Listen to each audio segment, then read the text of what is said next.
Thank you for coming for the second year in a row. And thank you, Dr. Lee, for having me. Appreciate Thank it. you.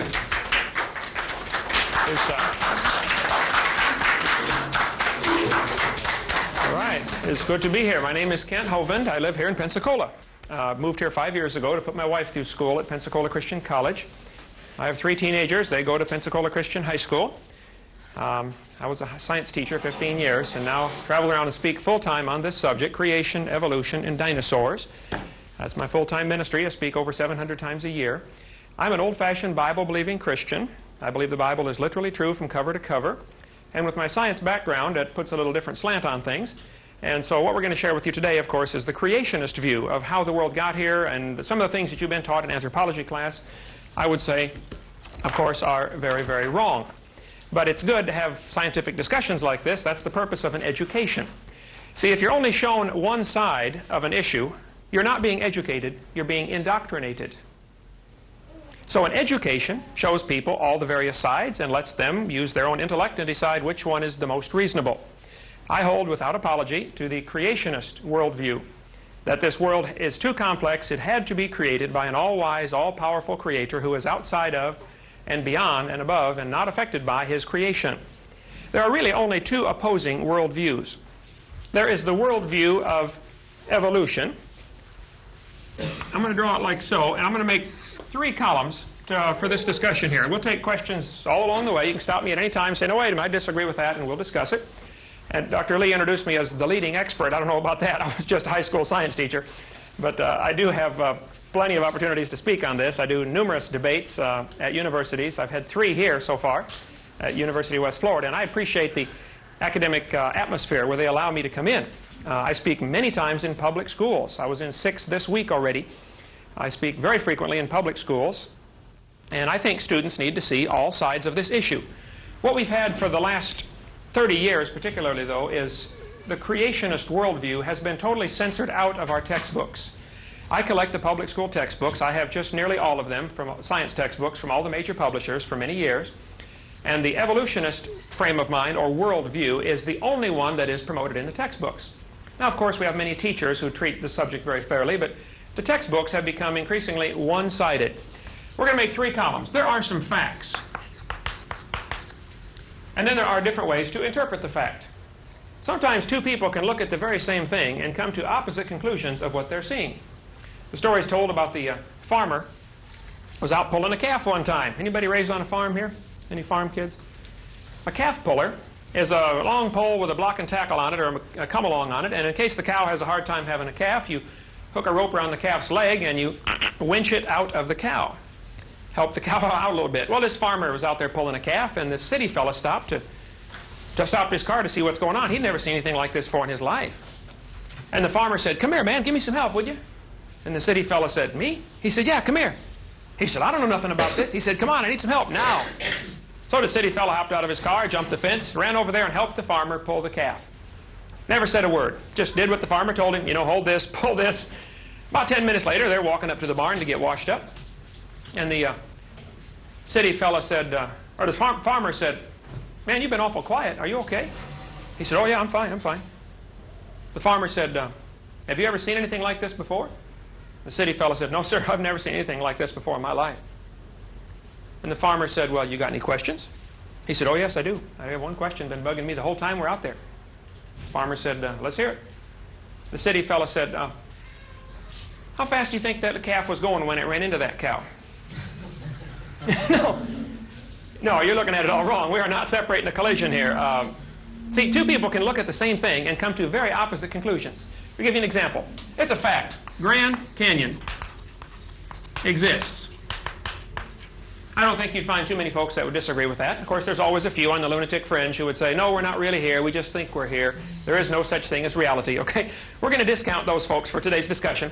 There are really only 2 options, okay, to a lot of these questions we're going to raise today. Grand Canyon is there. It's a big crack in the ground. I have seen it from numerous angles. There is no question it's there. Now, there are several ways to interpret how it got there. The evolutionist interpretation. The evolutionist interpretation says it took a little bit of water millions of years.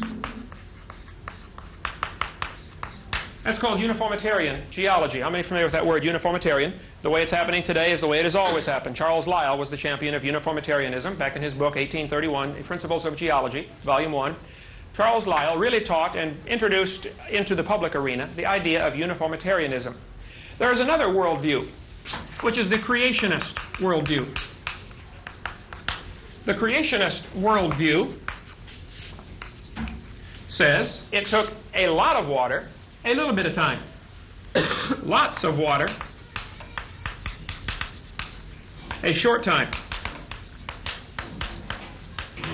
You see, while the mud was soft, and Grand Canyon is obviously all composed of sedimentary rock, so it was all sedimentary rock mud at one time before it turned to rock. There's nobody would argue that question. That's how sedimentary rock is formed. The creationist would say a lot of water formed Grand Canyon in just a matter of a few hours or a few days, not millions of years. The fact is, the canyon is there. Now, how are you going to interpret that fact? Some people tend to confuse the interpretation with the fact, and that's where you have to really watch that you don't get caught in that trap. What we're going to share now is just the creationist worldview opinion of how it may have happened. None of us were there. That's obvious. So we have to then go on the facts that we can find and try to interpret, make up a model that'll work, and say, okay, this is maybe how it happened. The creationist worldview. I believe that the world is only 6 to 7, maybe 10,000 years old maximum. It cannot be any older than that. I'm going to say 6 to 10,000. So I'm going to draw a timeline. Right here is the present. We're going to call it the year 2000 since we're getting close to that, just for the sake of marking it off in thousands. We go back to the year 0, where we figure our calendar from, when Christ was born. Actually, our calendar is a few years off. I'm familiar with all that, Gregorian calendar and everything. And then we go back to BC, times before Christ. We have 1,000, 2,000, 3,000, 4,000 BC, 4,000 years before Christ. According to the dates given in the Bible, if you add up the dates given in the Bible, Adam was 130 when Seth was born, and Seth was 105 when Enos was born, and the dates are all spelled out in Genesis chapter 5. And in chapter 11, and in several other places throughout Scripture, the dates are given of how old they were when their children were born. Adding up those dates will give an approximate age of the creation of the world of about 4,000 BC, plus or minus several hundred, maybe 500 or so allowances for genealogy overlapping and things like that. We're going to use the word 4,000, but don't hold me to that, okay? I'm not one of those guys that says Adam was created 4004 BC, October 23rd at 2 in the afternoon, okay? I do know Adam was created in the afternoon because it was just before Eve. That's the only clue we have in Scripture. But it doesn't give the exact date. All right, so we're going to, about 4,000 years ago. Then the Bible says, 1,600 years later, there was a worldwide flood. A flood that destroyed the world. This took place about 1,600 years after the creation. Actually, 1656, if the dates given are exactly correct. After this flood, there were only 8 survivors. 8 people on board that ark. Those 8 people began producing a population. They lived longer, so they had more children, maybe 10 or 15 kids per family. Population began to grow pretty rapidly. And by the time you got to the year 0, the time of Jesus Christ, the world population, and anybody would agree with this that studied the population statistics of the world population was approximately 1/4 of a billion. 1/4 billion, 250 million is the approximate world population at the time of Christ. You can go upstairs to your library or to the next building over here and get the population statistics, Macmillan Encyclopedia, or look it up in any one you want that deals with the population issue. Most experts agree the whole world population 2,000 years ago was approximately 1/4 billion, 250 million. Then the population began to grow, especially around the 1600s when a lot of new medical advancements came on the scene and a lot of really modern science began about the 1600s. That's where there was a great, of course, revival in reading the Bible. The King James Version was translated, and many versions were put into the English language or into the common people's language where people could read it for themselves. And I think that was one of the great causes of the great revival of interest in learning and knowledge. And along with that came some tremendous medical advancements and scientific advancements and technology advancements. And so people began living longer, producing more children, and children lived longer. And about 1600 is when the population began to skyrocket. 1800, there were 1 billion people in the world. In 1800, we crossed the 1 billion mark. In 1930, it crossed the 2 billion mark. 1930. Today it's up over 5 billion. But really, all of the population growth has come in the last couple of hundred years. So it is very possible that the whole world's population started 4,400 years ago with 8 people. Anybody familiar with population growth rates, logarithmic extrapolation, could tell you, yes, the whole world's population, 6 billion, could have easily started only 4,000 or 5,000 years ago. Now, the evolutionist interpretation of, it's a fact, we have about, I'm going to say 5.5 billion people in the world. We'll put that in the fact column. Nobody argues with that. I mean, that's not an exact number, but it's close enough. Well, how do you interpret that? The evolutionist says the population stayed at 50,000 or so for many, many, many thousands of years, several million years. There were just a few thousand people in the world, or subhumans. And then they would agree from about the time, about 1000 BC on, they would agree with the population growth curve that the creationist would give to it. These are established facts. But the evolutionist has this line going along at 30 or 40, 50,000 for 3 million years. And populations simply don't grow like that. They're just an automatic blast off, just like putting money in the bank. Once you reach a certain number of dollars in the bank, the compounded interest starts to take over. So the creationist interpretation is no problem.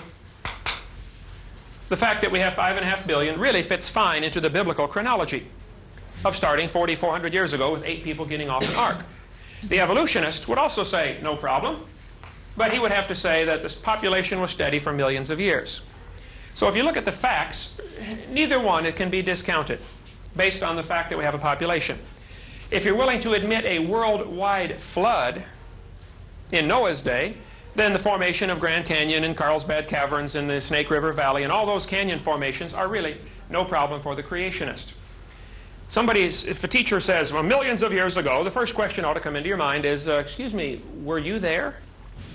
You know, do you know it's millions or billions of years old? Time is something, I mean, it's gone, okay? It's historical. We can't really have scientific data. We must have historical data. And it becomes a very different way to interpret it. I believe when God created the heavens and the earth, everything, about 6,000 or 7,000 years ago, everything was very perfect. Perfect world, completely done. Poof, he spoke and it was done in 6 literal 24-hour days. And during that time, everything lived together, including the dinosaurs. Dinosaurs lived with man. They were just big friendly lizards in the Garden of Eden. See, the unusual thing about lizards, if you've had your biology classes, you know that lizards and many reptiles never stop growing. They never stop. When I moved into my house across the street from Pensacola Christian High School 2 years ago, I was going around meeting all my neighbors, knocking on doors, finding out who the neighbors were, and like everybody ought to do in the neighborhood, be friendly, you know. And I knocked on this house 6 doors down from my house, and the guy said, "Come on in." Well, I walked in, and there, crawling around loose on his kitchen floor right in front of me, was a 5-foot-long iguana. This guy raises iguanas for pet stores, 5 foot long. I stopped, held perfectly still. I said, "Does it bite?" He said, No, we just fed it." I said, "How big's that thing going to get?" He said, "It's an iguana, man. They never stop growing." He said, "I've raised them 10 feet long before." Lizards never stop growing. So, the creationist would say, dinosaurs lived in the pre-flood era for about 1,600 years. They were just simply giant lizards. The Bible teaches, and of course it's not scientifically provable because it's gone now, the Bible teaches that the original earth, when God first made it, had a canopy of water above the atmosphere. The air that we're breathing today has about 6 layers to it: troposphere, mesosphere, thermosphere, exosphere, ionosphere. There used to be a 7th layer, according to Scripture. The 7th layer was a layer of water above the atmosphere. Made some kind of cloud cover. Venus has a dense cloud cover. Jupiter has a dense cloud cover. The Earth apparently had a dense, I don't know about dense, but had some kind of water above the atmosphere, which would do several things. It would filter out the harmful effects of the sun. Most of the aging process is caused by the sun, especially ultraviolet light and X-rays that are destroying your body, and your body has to constantly battle against those damaging effects of the sunlight. The original creation did not have that. According to Scripture, they were protected by a canopy of water, which many creationists think would have increased air pressure. It's interesting, some of the articles out now about what happened to the dinosaurs. International Falls, Minnesota, the Daily Journal. New theory: lack of oxygen killed the dinosaurs, from the Boston Associated Press. Studies of dinosaurs indicate they had very small lungs compared to their body size. Also, they had very small nostrils. The nostrils of a brachiosaurus were about the same size as those in a horse. So how's a critter that big, 150 feet now is the world's record, how's he going to get enough oxygen to survive? Well, in today's atmosphere, a 150-foot dinosaur could not survive. He couldn't get enough oxygen to maintain body metabolism. But if the pre-flood scenario is correct, that before the flood there was a canopy of water, this would increase air pressure, meaning every time you take a breath, you get twice the oxygen. Not only that, the pre-flood world apparently had richer oxygen to begin with. They drill into the ancient samples of amber and find air bubbles in there. Trapped amber, or amber that traps air bubbles, when you analyze the air bubbles, this is from Time Magazine, 1987, page 82, also Science Magazine, 1987, November, page 890, tells about the sampling of the air found in amber. It indicates 50% more oxygen than we had today. So instead of 20% oxygen, they had 30% oxygen. Well, these are a couple of scientific facts that really would fit fine with the creationist worldview. The original Earth had a little richer oxygen and higher pressure. The strange thing about high pressure gases is when you take a breath, you get twice the oxygen per lungful. And your healing process is much faster. Many major hospitals today are putting in what's called hyperbaric chambers. Little Jessica McClure, the girl in Texas that fell down in the well, remember that in 1987? Her foot was twisted around and stuck in her face as she was down inside of a 12-inch pipe for over 2 days, 58 and a half hours. When they got her out, her foot was completely black and part of her leg was black from lack of circulation. They were going to cut her foot off, but one of the doctors suggested that they try her in a hyperbaric chamber. They put Jessica in a big steel chamber, pumped it up full of pure oxygen, and put it up to 30 pounds per square inch. Today you're breathing about 14.7 pounds per square inch atmospheric pressure. At 30 pounds per square inch, Jessica's foot began to turn pink within a few hours. It forced oxygen into the tissue. And they finally had to cut off the tip of her little toe. That's the only thing that wouldn't respond. She would have lost her whole foot. And many major hospitals are getting these hyperbaric chambers because they are learning that high pressure oxygen causes the healing process to go many times faster than normal. A lot of burn patients are put in hyperbaric chambers these days because they heal so much faster. The Bible account would indicate that the whole world had these conditions. And so in pre-flood conditions, the people actually lived over 900 years. And there are many accounts, besides the Bible, many ancient accounts in literature that tell of a time when ancient people lived many, many hundreds of years. And that certainly is biologically possible. If you could alter not only the atmosphere that you're breathing, but also the plants would be getting better growth rate and have more nutrition to the plants. The people, apparently, according to Scripture at least, lived over 900 years. Here is a chart that I made of the length of the people's lifespans. Adam, for instance, every notch is 100 years here. Adam, according to Scripture, lived over 900 years. His son Seth lived over 900 years. Right here, this black line going down is the flood, 1,600 years later. These are straight from the dates given in the Bible.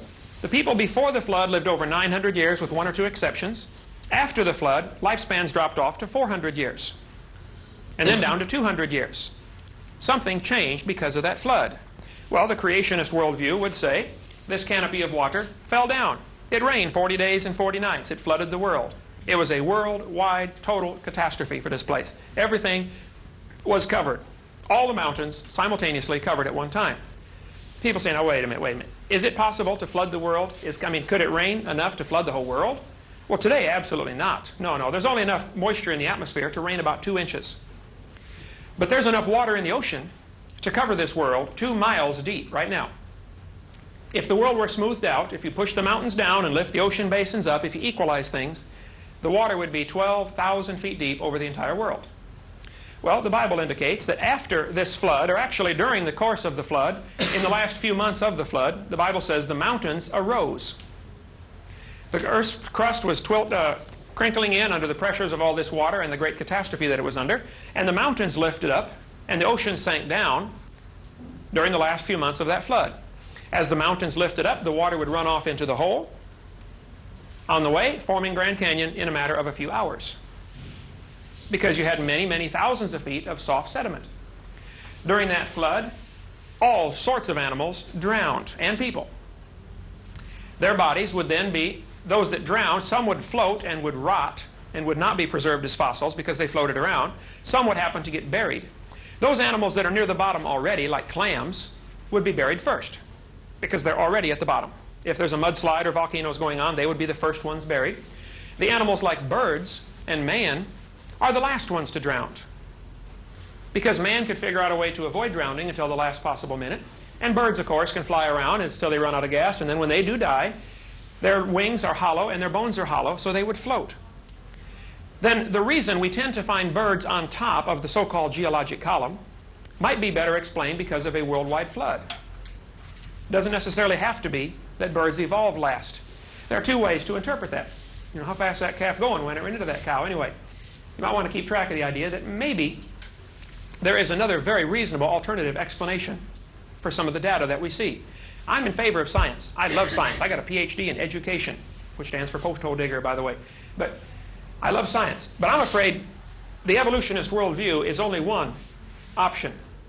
And as you go here to the University of West Florida, that's generally all you're going to be shown in your textbooks. The author of this textbook, as I read the older edition of this, doesn't consider creationism other than to ridicule it. Oh, this is an old-fashioned idea. We proved this wrong 100 years ago. That's the attitude they give about creation. Well, the creationist worldview would say, because of this flood, all of the geologic features were formed. After the flood, the climate was very, very different. The people didn't live as long, and anytime you change atmospheric pressure, like that flood would have done, you would have some real changes really for the next few hundred years as the globe, Earth began to restabilize. The ice caps were advancing and retreating as things were very unstable ecologically, and the climatology was very different. And so with increased weather changing patterns, people began to be deficient in certain diseases. Most of the ancient skulls that you've been shown, like Homo erectus and Neanderthal man, were probably just people who were deficient in certain vitamins. Rickets or different diseases would set in under climate conditions like that, where they weren't able to get enough sunshine. And rickets does cause the brow ridge to thicken and enlarge, and it causes the bone structure to be altered. There's a great book out, which you really ought to read, and I tried to order enough for everybody, but they're totally out of print. But if you would like one, I will buy you one if you'll promise to read it. Bones of Contention. This is by a creationist who has studied every single so-called fossil of caveman or ape man and has given a creationist interpretation of that. So if you'd see my son afterwards over there and put your name on the list, I will buy you one if you'll promise to read it. I don't have enough money to buy everybody a book to sit on your shelf. But if you really want an education, you ought to see both sides. If you like what you believe because whatever reason, well, then you may not want to see the other side. But there is an awful lot of evidence that says these so-called cavemen, Neanderthal man, Piltdown man, Java man, Peking man, etc., are either misidentified, little fragments, or they are simply deformed humans from certain things. You could line up the skulls of folks in this county in the same sequence that they appear in your anthropology books. There are folks with the same deformations of their skulls. So that lining up bones in a certain order does not prove that's the way it evolved. Yes, sir? Why are the bones that have been found only quote-unquote sickened bones? Why don't we have a fine array of healthy bones from these people, too? All right. Here is some charts that I photocopied from this book of the different so-called, like for instance, Homo erectus, Homo habilis, and the dates that they were assigned. You got to understand, there is a preconceived idea that is very well established called the geologic column. The time scale by the evolutionist. So certain things happen, and it's a preconceived idea. And if a fossil is found, it must fit into that pattern, or the time is rejected. Many of the fossils that have been found, they have said, well, this is fully human, but it's too old. There's archaic Homo sapien species that don't fit. Pure, 100% normal, natural Homo sapien bones have been found, just like today's bones, in layers that are supposedly 2 million years old. So all sorts of mental gymnastics must be done if you want to preserve the theory, the interpretation. If you're just willing to look at the facts, you would have to say, hey, if this bone is 2 million years old, then all these other things don't matter. They can't be human ancestors. And I've got enough of these to pass out to everybody. We'll do this at the end in just a second. Homo erectus, Homo habilis. Should be another page of these, bud. Oh, here. I thought, yeah, here they are. Okay, two separate ones. No, that's something else. Can I go check the back of the van and see if there's another set of these things that I photocopied, would you please? Oh. So, I think very few human fossils are found, period. There are probably only 4,000 human fossils or humanoid fossils found in the entire world. That's a reasonable figure. To me, the explanation of that would be, when God first made the world, it was full of animals and full of plants, but only 2 people. They then had to populate the world, and in 1,600 years, there were only several million, maybe a billion, I don't know. But not near the population we have today. So human bones would be rare for 2 reasons. Number 1, there weren't as many humans as there were animals. Number 2, humans are going to figure out a way to avoid drowning until the last minute, which puts them on top and they rot. They're not preserved at all. So the fact that we only have 4,000 or so is no problem for me. Now how they're dated, well, all that kind of stuff, carbon dating, we'll get into that in just a little bit. After this flood, though, I believe man began killing off the dinosaurs. See, well, the climate killed off many of them because climate was different and they couldn't grow as big and live as long. But man began hunting them, and that's why during this era, from 4,000 years ago, we have many stories of people killing dragons. There are many legends like that of dragon slayers. The Chinese recipes from the 3,000 years ago call for dragon bones ground up in the recipes, dragon saliva, dragon fat, for all kinds of different so-called recipes or medicines. Is it all just mythology? I mean, they were there, we weren't. If you have an evolutionary perspective, a worldview, you have to give all of the so-called dragon stories the interpretation of mythology. If you have a creationist worldview, that would really make sense that dinosaurs may have lived with man for 1,000 years or so after the flood. They were getting smaller, they were getting more rare, and they were being hunted to the point of even total extinction in many areas. Then you come up into the present. And there are still many thousands of reports coming out of places around the world of dinosaurs that may still be living. For instance, Loch Ness Monster. There's been hoaxes and frauds, no question. But there have been 11,000 reported sightings of the Loch Ness Monster. And if you show this dinosaur, a plesiosaurus, to anybody who has seen the Loch Ness Monster, they will say, that's it. That's what I saw right there. Well, now, there's no question. Some may be trying to get tourist dollars over there in, Scotland and all that. I've not been there. I do have a map of Loch Ness right here from Scotland with some of the pictures that have been taken of the Loch Ness Monster and an underwater topography of the area. The lake is 900 to 1,000 feet deep. And there have been some very reputable people with nothing to gain but ridicule who have said, I have seen it. So I have spent many years, not out there, bud? I have spent many years collecting data, believe it or not, on dinosaurs that may still be alive. Now, they're not nearly as big, and they're certainly not anywhere in Pensacola, Florida, that I know of. It's not like they're all over the world. But you really can't prove the extinction of anything. And think about that for a minute. You can't prove anything is extinct, because you cannot be all places at all times to examine the whole world simultaneously. There are some who are saying there may be a few dodo birds left on some of these Pacific islands. I don't know. They haven't been seen in 300 years, but how can you prove there aren't any? So proving extinction is an impossible thing to do. There are those who are saying that there could be a few dinosaurs still left. If you watch programs like Unsolved Mysteries or Sightings or things like that, you see some awfully bizarre things on there that don't make sense if you have this worldview. Because you've already been taught. Dinosaurs died out 70 million years ago. Don't dare question that, or you'll be excommunicated from the temples of higher learning, Yes? Well, I'm detecting a little bit of a straw man here, because if this so-called evolutionist view isn't half as solid as you're making it out to be, there's a big argument now whether or not dinosaurs were warm or cold-blooded, and there's no bird fossils at all. There's only 3 Archaeopteryx fossils in the whole world. Nothing else even looks like a bird.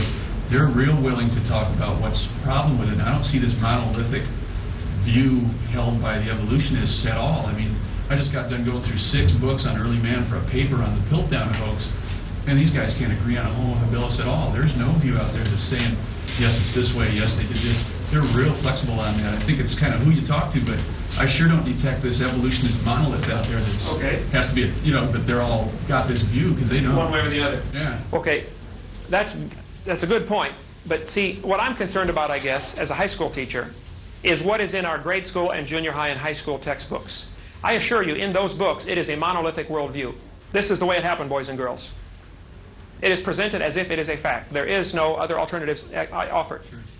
So at a college level, you may have a good point. But at junior high, high school level, it is a monolithic worldview. This is the way it happened. And so I object to that. I think the teaching of evolution is largely religious, not scientific. Now, we must define our terms. Evolution. I have Webster's Dictionary's definition of evolution. Okay? Webster's Collegiate Dictionary, second college edition, 1986. Evolution, I'm just going to read part of it here, and you're welcome to look it up for yourself. A development of a species, organism, or organ from its original or primitive state to its present or specialized state, phylogeny or ontogeny.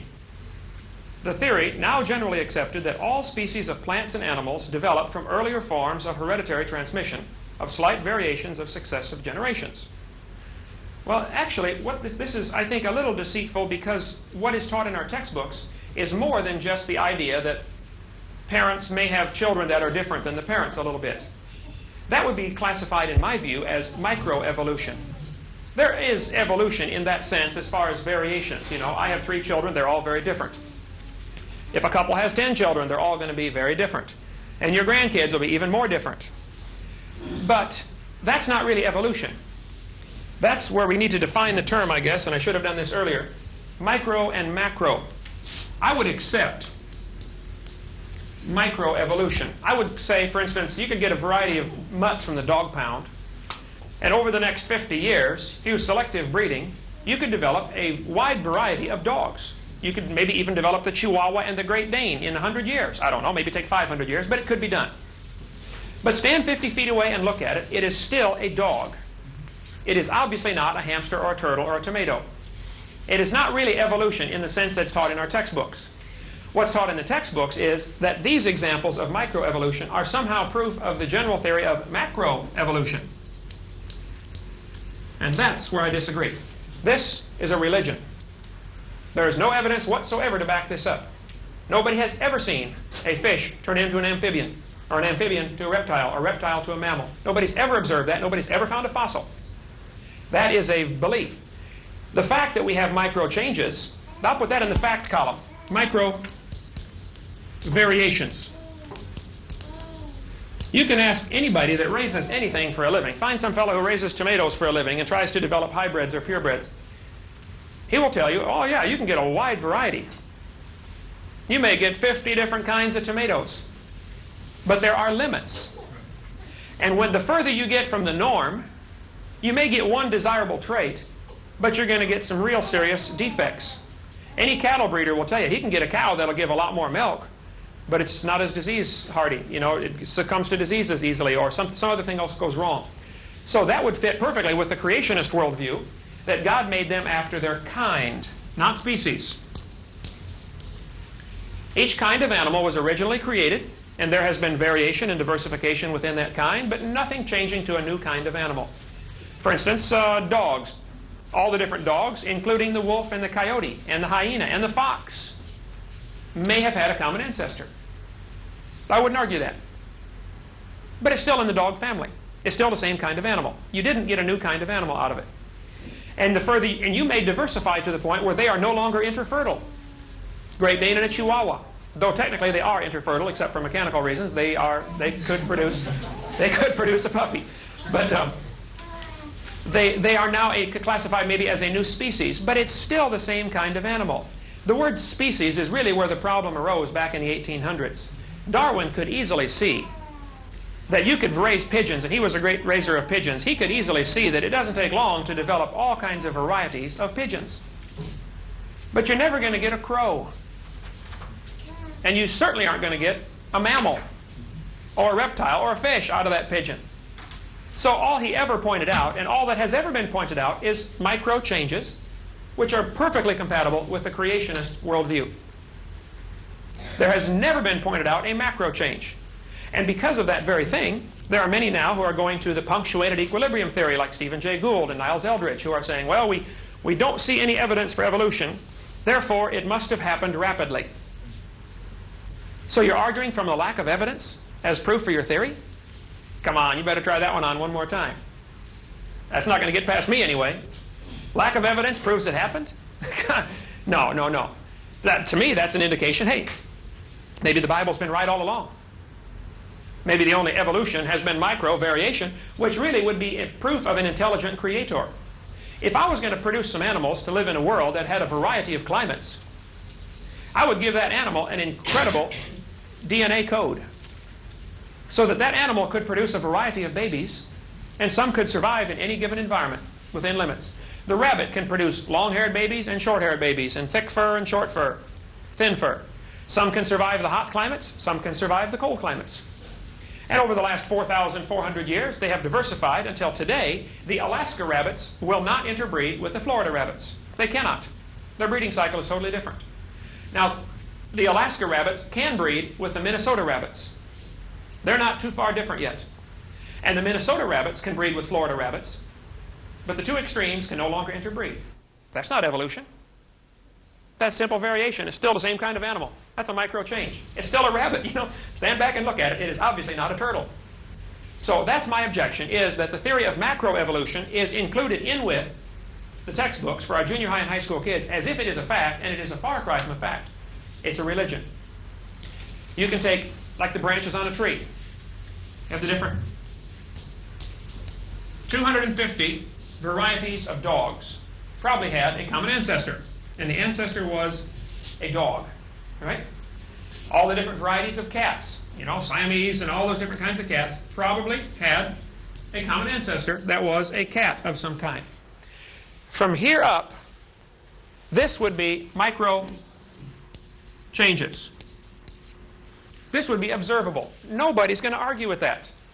From here down, that the dog and the cat had a common ancestor somewhere way back when, that would be macro changes, and that would be part of a faith, a belief, a religion, not observable.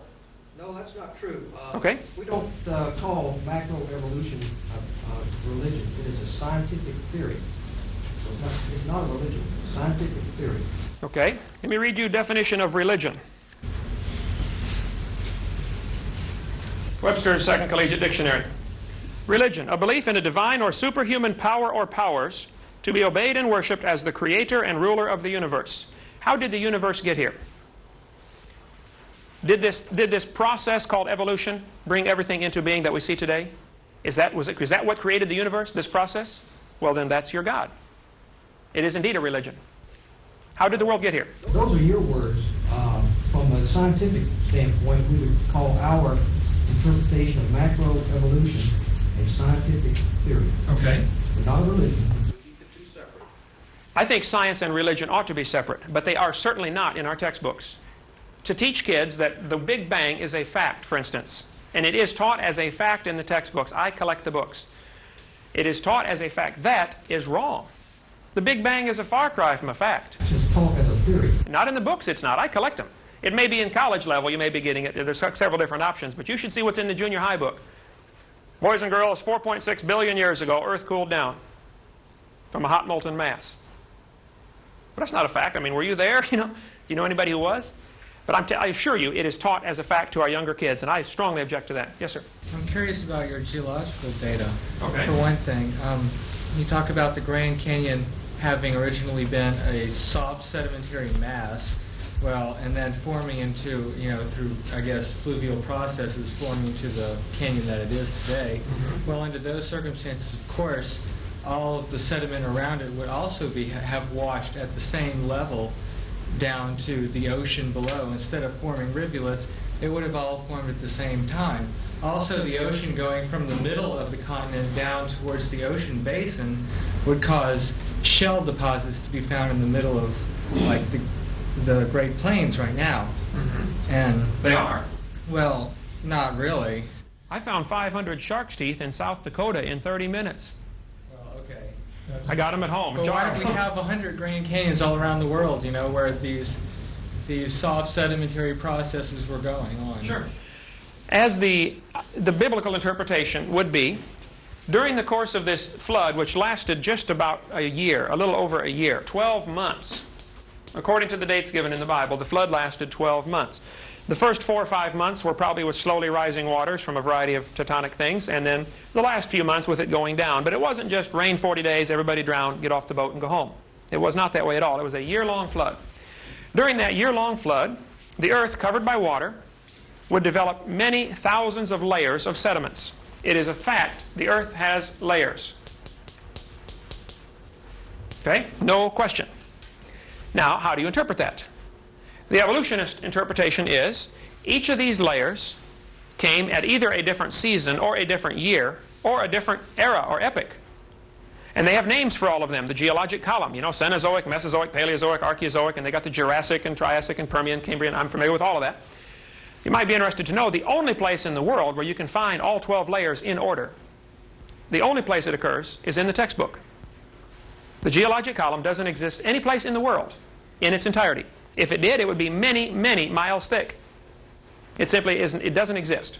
It has been put together piece by piece and a little bit of imagination thrown in for glue. Charles Lyell is really the fellow who developed the geologic column. Many others got involved in this, Hutton, Cuvier, Steno, you know, I'm familiar with all that. But Lyell would be the primary culprit in this. The geologic column doesn't exist anyplace. The fact is, I would say the creationist interpretation is that the flood caused all these layers, or nearly all of those layers, to be deposited very rapidly. Just the Earth turning under the moon, causing the tides, with no continents to stop them, the tides would become harmonic. The tides may be 200 feet in a worldwide flood. The rising and lowering of the tide waters would reshuffle all the sediments. You can get a jar of dirt out of the yard here.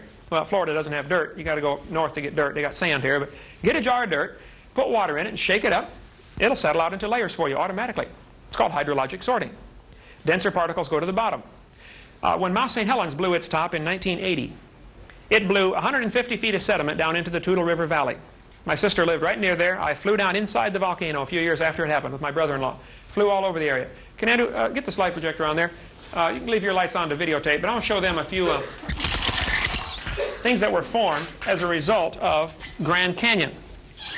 I mean, as a result of Mount St. Helens when it blew its top. Wait, before you get to that, I need to know what these sediments arrive. What are they part of? If they were laid down in a year and there were no mountains yet, where the sediment itself comes from? Oh, the grinding up, the reshuffling, that's where sediments come down. There's no new dirt being added to the earth, to speak of. So the original surface is just being worn? Being reshuffled. Yeah, sediments do that. That's where, like the coal deposits, strip mines, we find coal. That to me was because the trees that were destroyed were rolling around and the bark, rolled off, and most coal is made from bark. And the original earth would have had enormous layers, enormous forests, much bigger than today. Under double atmospheric pressure, plants, trees were huge. Of course, they only lived 1,600 years till the flood took place, so they weren't like the 3,000-year-old sequoias. They didn't have 3,000 years to grow. Do you have an estimate of the depth of water that was added by the flood? I wouldn't, but I know if the oceans weren't as deep and the mountains weren't as high, there's plenty of water now to cover it 2 miles deep. The Bible says the tallest mountain was covered by 15 cubits, which is about 25, 30 feet. That's how high the tallest mountain was covered. And then as the ocean sank down and the mountains arose, if the mountains rose up slowly, the water would run off slowly, leaving behind nice smooth mountains and big flat plains like Kansas and Nebraska.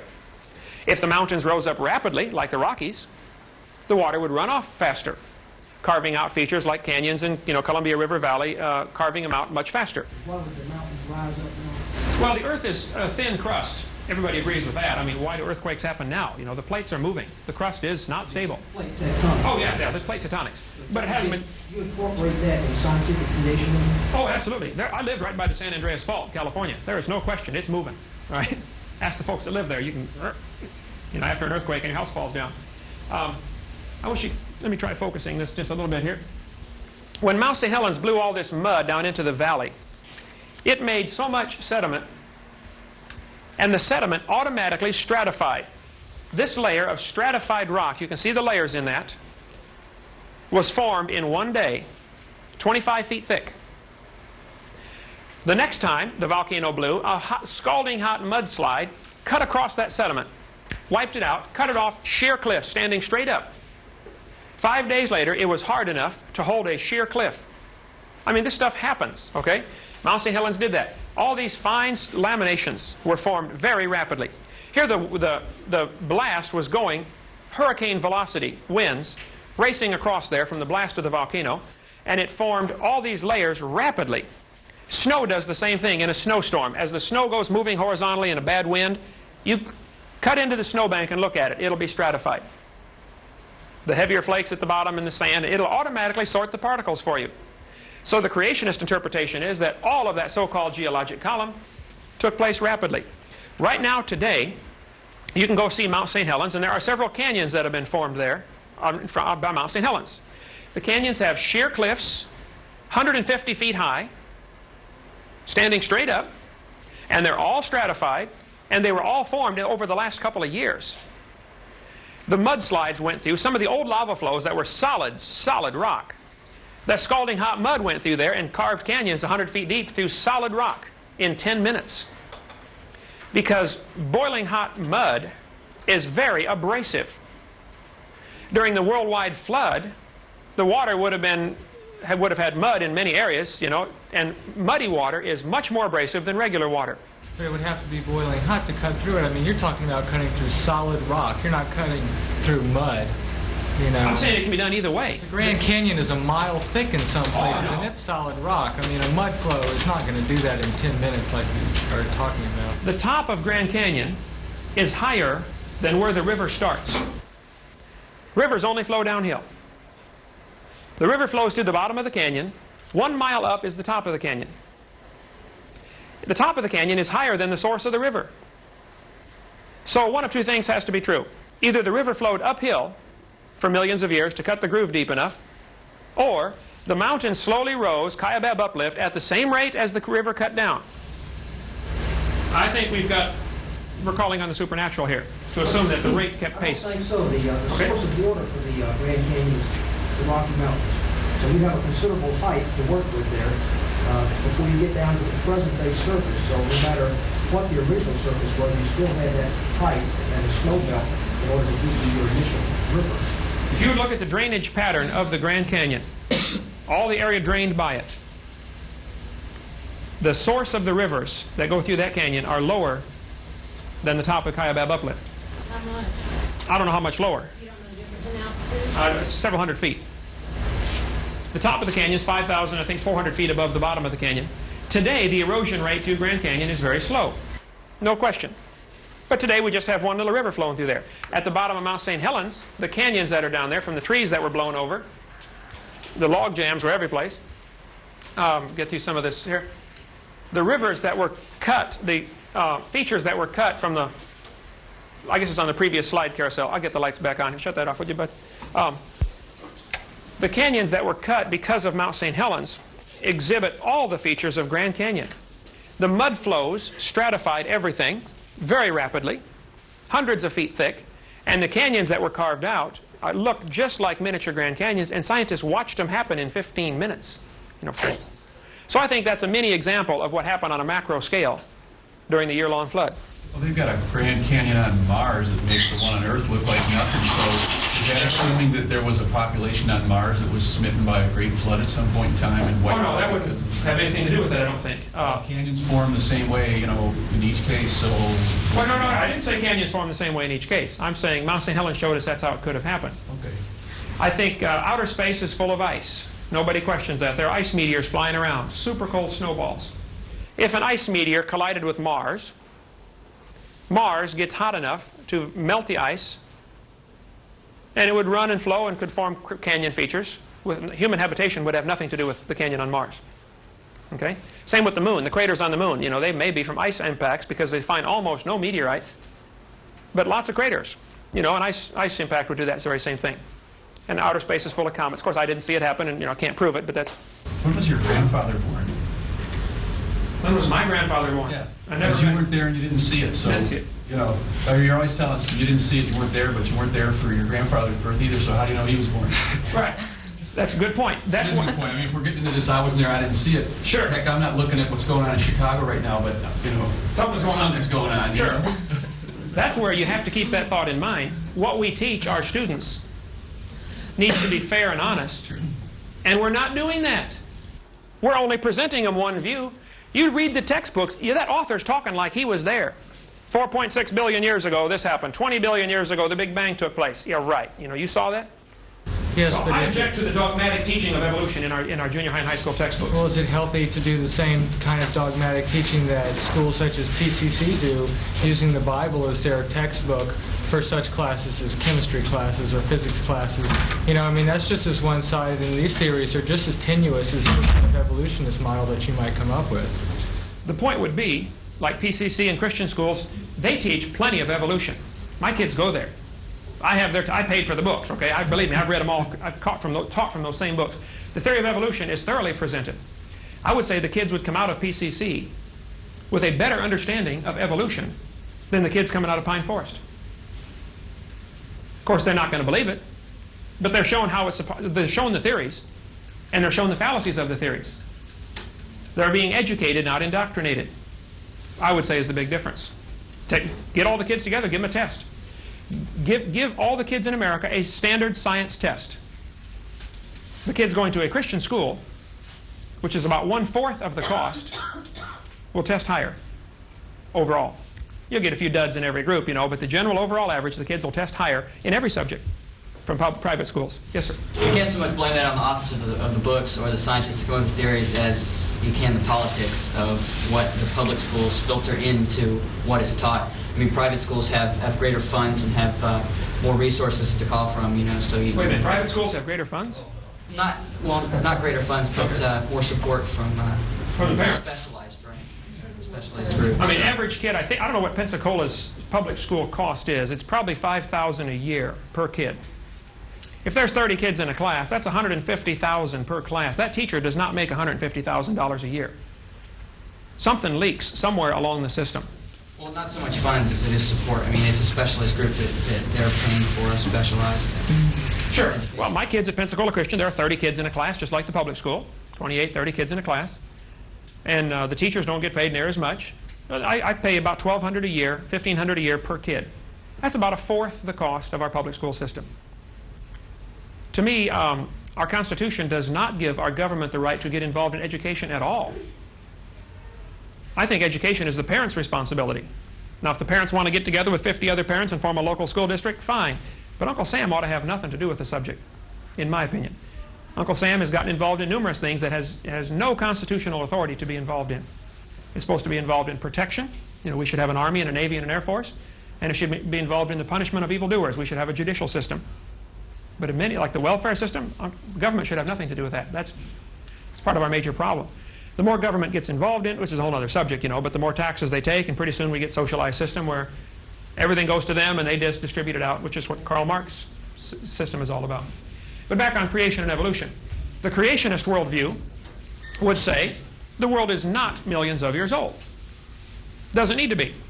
Everything can be explained in just a few thousand years. And there are some scientific facts that point to the world not being millions of years old. I'll get into that in a minute. Yes? What do creationists feel about the rest of the universe? About the rest of the universe? Oh, we think it's out there. Did God create the rest of the universe? Oh, absolutely. I believe God created everything. Pretty much as is. There have been some stars fall apart. We've seen some novas and supernovas, but nobody's ever seen one form. We've seen meteors fall apart. Nobody's ever seen one form. What we see is what would be predicted by the creation model: decay, the second law of thermodynamics. Things are winding down. It started with an initial amount, an enormous amount of energy and order and design. It was perfectly formed, like a car coming off the assembly line. And since then, it's been steady decline. Well, what explains the reason that it's not lasting? Whether he built it with planned obsolescence or what? I don't think it was built with planned obsolescence. I think it was built to be the perfect place for man, and then man was given the freedom of choice. You can choose to serve God and obey Him or not. If you choose to disobey, there are consequences. If you choose not to change oil in your car for 40,000 miles, there are going to be some consequences. But how can you blame mankind for cosmic decay? Meteors falling apart, stars dying. Well, yeah, as far as all of the nature... See, all of this, the creationist worldview would be that the whole universe was created by God, and then man was only put on this earth. I can't prove there's anybody anywhere else. I don't think there is. Just can't prove there is or isn't, but that's outside of the realm of science. But because of man's sin, the second law of thermodynamics, entropy, is part of the curse on this earth, and everything is winding down, falling apart. Your house gets dirty, not clean automatically. Your car falls apart, doesn't run better automatically. Everything takes work. And nearly everybody in the world is involved in fighting against the second law of thermodynamics. That's why we have carpenters to build new houses, because the old ones are falling apart. That's why we have repairmen. That's why we have mechanics, you know. Just everybody's got a job because of the second law of thermodynamics.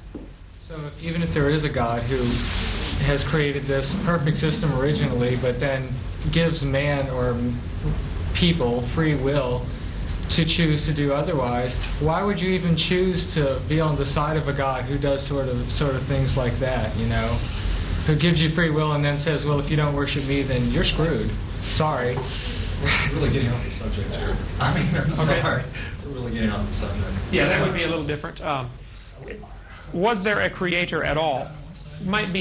This might be a bigger view of there had to be a creator of some kind. Now, who was he, and what's he like? What are his attributes? What's his personality like? That's kind of a different subject. But is there a creator? You know, and then if there's a creator, was it Buddha or Allah or Jehovah or, you know, this is where theologians differ by the thousands, you know.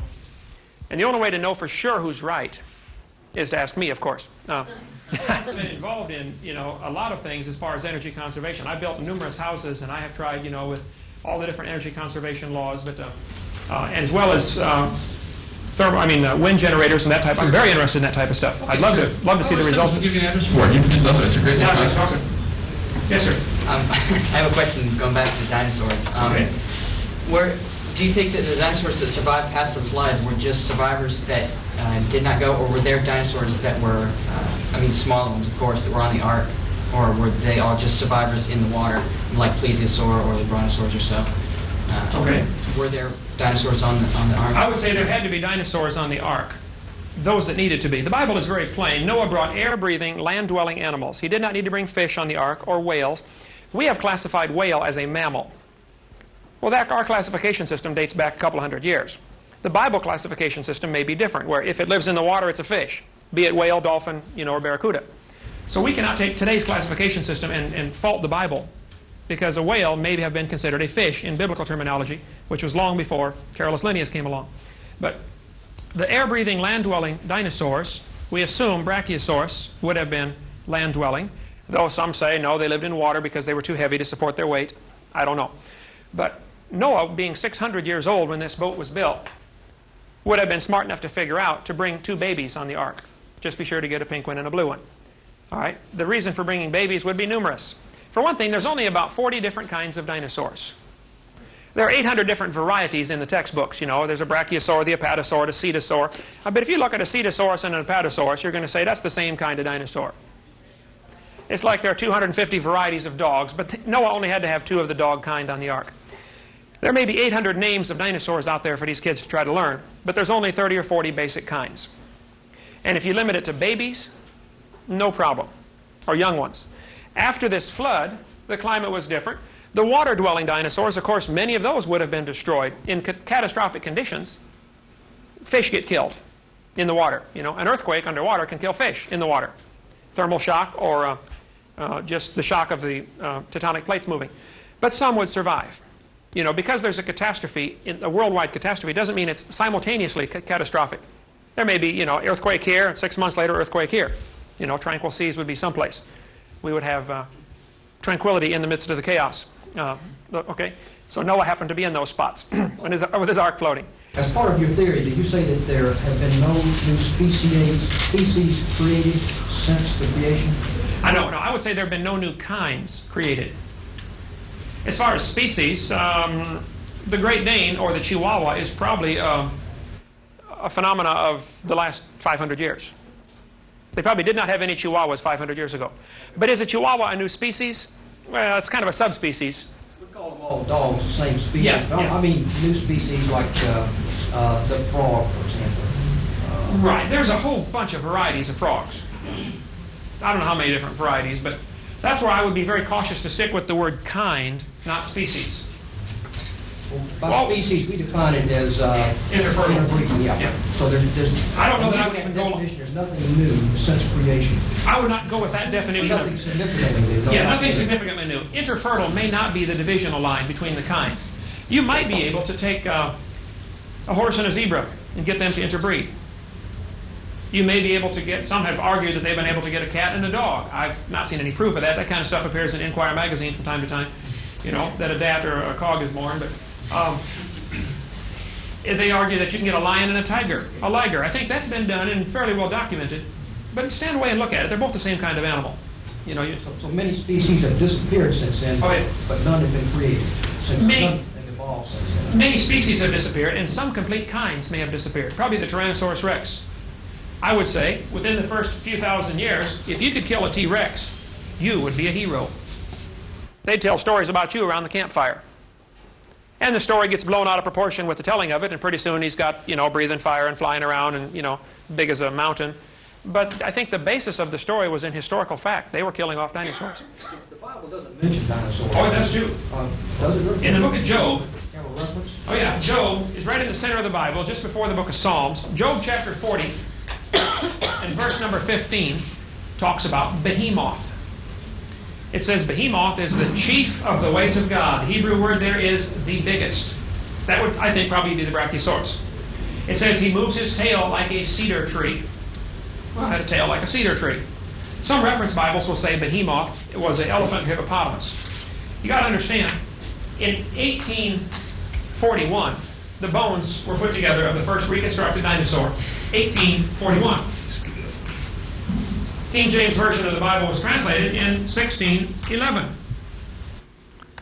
So if dinosaurs were nearly extinct 1,000 years ago, let's say for all practical purposes they're totally extinct, people forgot about them. During the Dark Ages, the knowledge of dinosaurs and dragons was lost. First-hand knowledge. They're gone. They died out 500 years earlier. When they started putting the bones together in the 1800s, the people said, wow, when did this animal, where did this come from? So it was a golden opportunity to try to teach, well, maybe they lived millions of years ago. Actually, it was in the 1800s that the word prehistoric was invented. The word prehistoric will not be in a dictionary from the 1700s. Would you say dinosaurs were around during the time of the Roman Empire? I think they were, and I have some pictures on, I got 6, 7 carousels full of slides. Roman mosaics have been found showing dragons fighting, long-necked dinosaurs. Paintings found in caves in Africa, even scratchings in the walls of the Grand Canyon depict dinosaurs. Legends by the thousands, of course, persist of dinosaurs, or what I would consider dinosaur. They call them dragons normally, the typical designation of it. Many of the ancient ships' logbooks talk about dragons or sea monsters. Captain Peter McKay, HMS Daedalus, here's the whole account right here. He and his whole crew watched for 20 minutes as a sea monster swam under their boat. The sailors begged him. They said, Captain, don't write this in the logbook. We're just going to get laughed at, even though they all saw it. I mean, there are thousands of stories like that out there. And there are books up here in your library, you know, about Loch Ness Monster and Lake Champlain Monster. There have been 21 expeditions now to Africa. Largest swamp in the world is the Likawala Swamp in Africa, 55,000 square miles, which makes it bigger than the whole state of Florida. That swamp, Dr. Roy Mackle, University of Chicago, microbiology professor, he's been over there twice. He's going again this month or next month. His phone number and address is right here. Call him up. After his 2 trips in 1980 and 81, a movie was made called Baby about the possibility of dinosaurs still living in the African swamp. Now, I'm not saying they're everywhere and they're running around Pensacola, but it's a big world. You get a swamp as big as Florida that's nearly uninhabited. Matter of fact, the Congo government that owns it said it's 80% unexplored. You know, they've flown over it and mapped it, but that's not exploring it.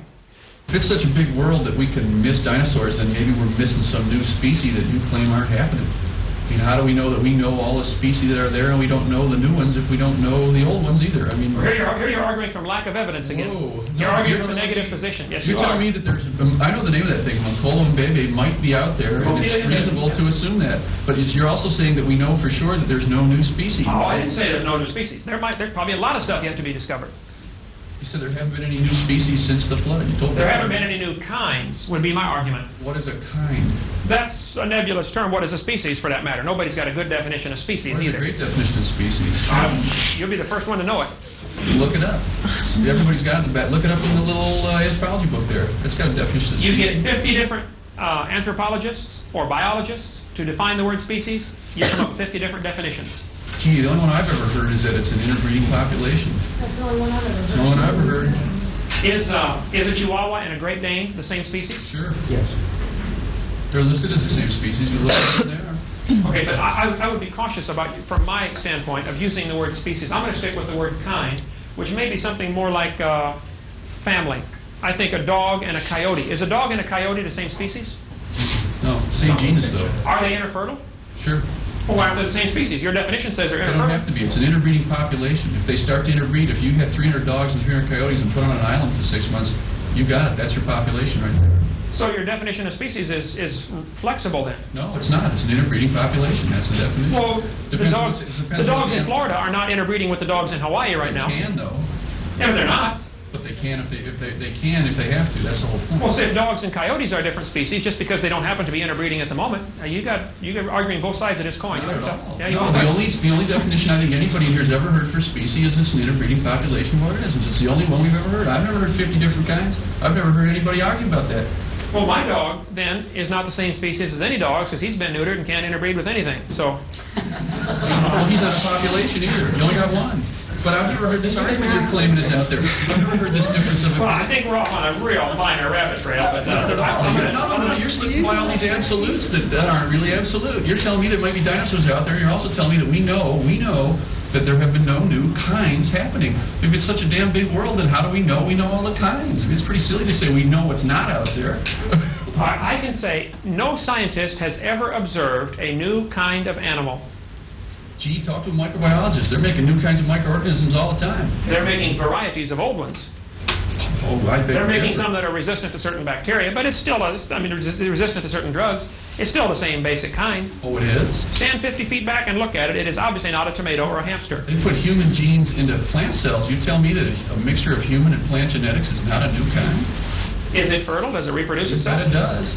Part human, part plant? It's carried. That's how they're making vaccines. That's how they're making antibodies. They use monkey tissue to make the vaccine the World Health Organization used for smallpox. Oh, They yeah. grew the virus in monkey tissue because it's got monkey genetics. Hey, that's a human vaccine. You squirt it in a human, you don't get smallpox. Oh, yeah, That's a really? darn new kind. That bacteriophage has never existed before. It's never carried those genes before. It's still a bacteria. No, it's not. That's What the is whole it? point. Who knows what it is? It's a half bacteria, half something else. So you're saying, here's your argument. With human No, it's intervention... not an argument. It's just what it is. I'm Okay, not arguing here's the your point. I'm point. just saying there it is. You know. Here's your point. With human intervention... Creators. A creator intervened and made it.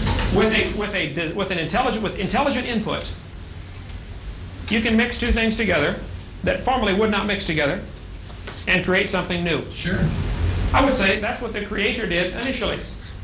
He created things out of nothing initially, created some basic kinds, and without any intelligent intervention, there are no new kinds that have been observed. Never been observed that a new kind of animal. And the animals that do breed tend to stay within the same kind of animal. Dogs produce some kind of dog. Horses produce some kind of horse. And much of the evidence that's presented in I'll call it kind, but much of the evidence presented in our textbooks, for instance, the evolution of the horse from Eohippus to Equus, has been disproven many years ago. Right. But it is still presented to the high school kids. Gee, it wasn't presented to me when I went to high school. I was in high I've school in got the books. I 1968. photocopied out of the books. I don't know what books you got. You must have gone. I don't know where these people are going to high school, but it wasn't presented to me, and that was a long time ago. Come to my house, 1 block north Pensacola Christian High School, and I'll show you my huge collection of textbooks, and I can assure you, I can point out many things that have been proven wrong years ago that are still in the Well, textbooks. so are we arguing with the theory or arguing with the textbook printers? I mean, they're not the guys that are coming up with the evolutionary theory. They're the guys that are writing high school textbooks. Oh, yeah, the guys that are There's writing. an argument with not evolutionary theory. We got an argument with textbook publishing company. I think we need to argue with the textbook publishing company Sure, so and I the mean, selection committee. As far as the general theory, it is a philosophical worldview. It is not observable. You don't observe any changes from one kind to another. No, absolutely. Okay? Yes, ma'am.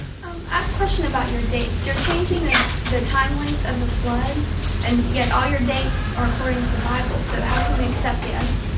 Wait. I'm changing the time length of the flood. You have the flood as being 12 months long, whereas in the Bible it's 40 days and 40 nights. No, the rain was 40 days and 40 nights. But the flood, the rain only lasted 3 days in Iowa, but the flood lasted months, or a month. Does it actually state that the flood lasted for 12 months? The dates given in the Bible say 12 months. 150 days, the flood water was coming up, for 150 days this was happening. You can read Genesis 7 and add up the numbers given there. Noah was in the ark for 40 days. You know, the rain was 40, I agree. But the flood was a year. That's not a I'm not changing anything. Those are from the dates given there. Okay? Other questions? We didn't get to see it, so how can we say that? Historical evidence. The guy who caused it wrote it down. The guy who caused it to be written down. God did. Have you ever met Abraham Lincoln? Well, but you have to believe in that. That's a belief. Do you believe in Abraham Lincoln or George Washington, who you've never seen? No. You know, see, that's where you go from historical evidence to empirical evidence. But you've never seen, your great-grandfather, so he probably didn't exist. He existed. I have a historical evidence. I don't have empirical evidence. I have historical evidence. That's where evolution gets into trouble. You choose to believe the reporters. If they're not lying. If they're lying, we're all in trouble, right? That's right. Sure.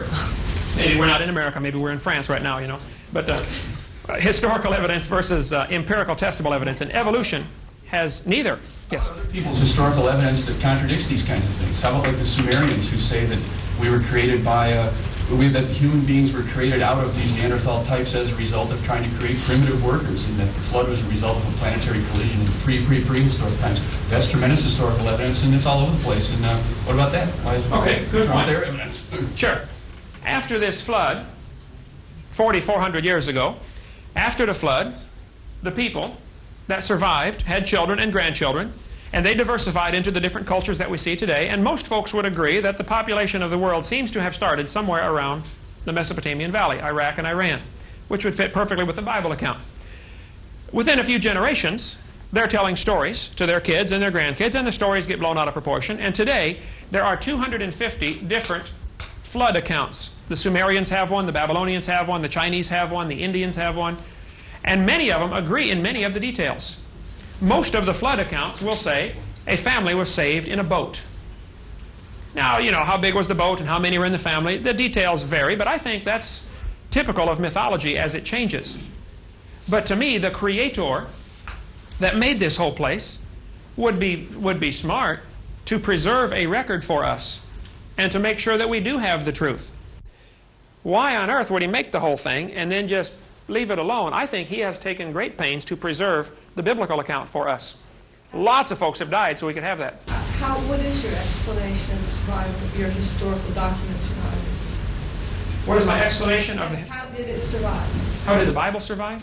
Through the medieval period, since we lost everything else. Well, we didn't lose everything in the medieval periods. You know, there were things preserved. The Carolingian period, is that what supposedly the Bible survived from, the transcriptions of the Bible? Is that the period that you think it survived? Well, no, I think it survived from shortly after this flood. People knew how to write all through history. There's never been a time when people didn't know how to write. I mean, archaeology says everybody has always known how to write. The original document? Oh, no, the original documents. I think it would be smart. Where's the survival of your historical documents? Well, to me, God knowing, my interpretation of this would be, God knows people tend to worship artifacts and things like this. There's enough slivers of the original cross. Every Catholic priest has one. You could build 5 cities if you put all them slivers together. You know, obviously somebody doesn't have the original one. That was not true. I'm a Catholic priest. I don't have one. You don't have one? You didn't get one? They used to give them one, didn't they? No, never have. There are supposedly, but that's not a good thing. He's got a little different Bible, too, so we've got to find out which Bible. He's got a belt and a bag.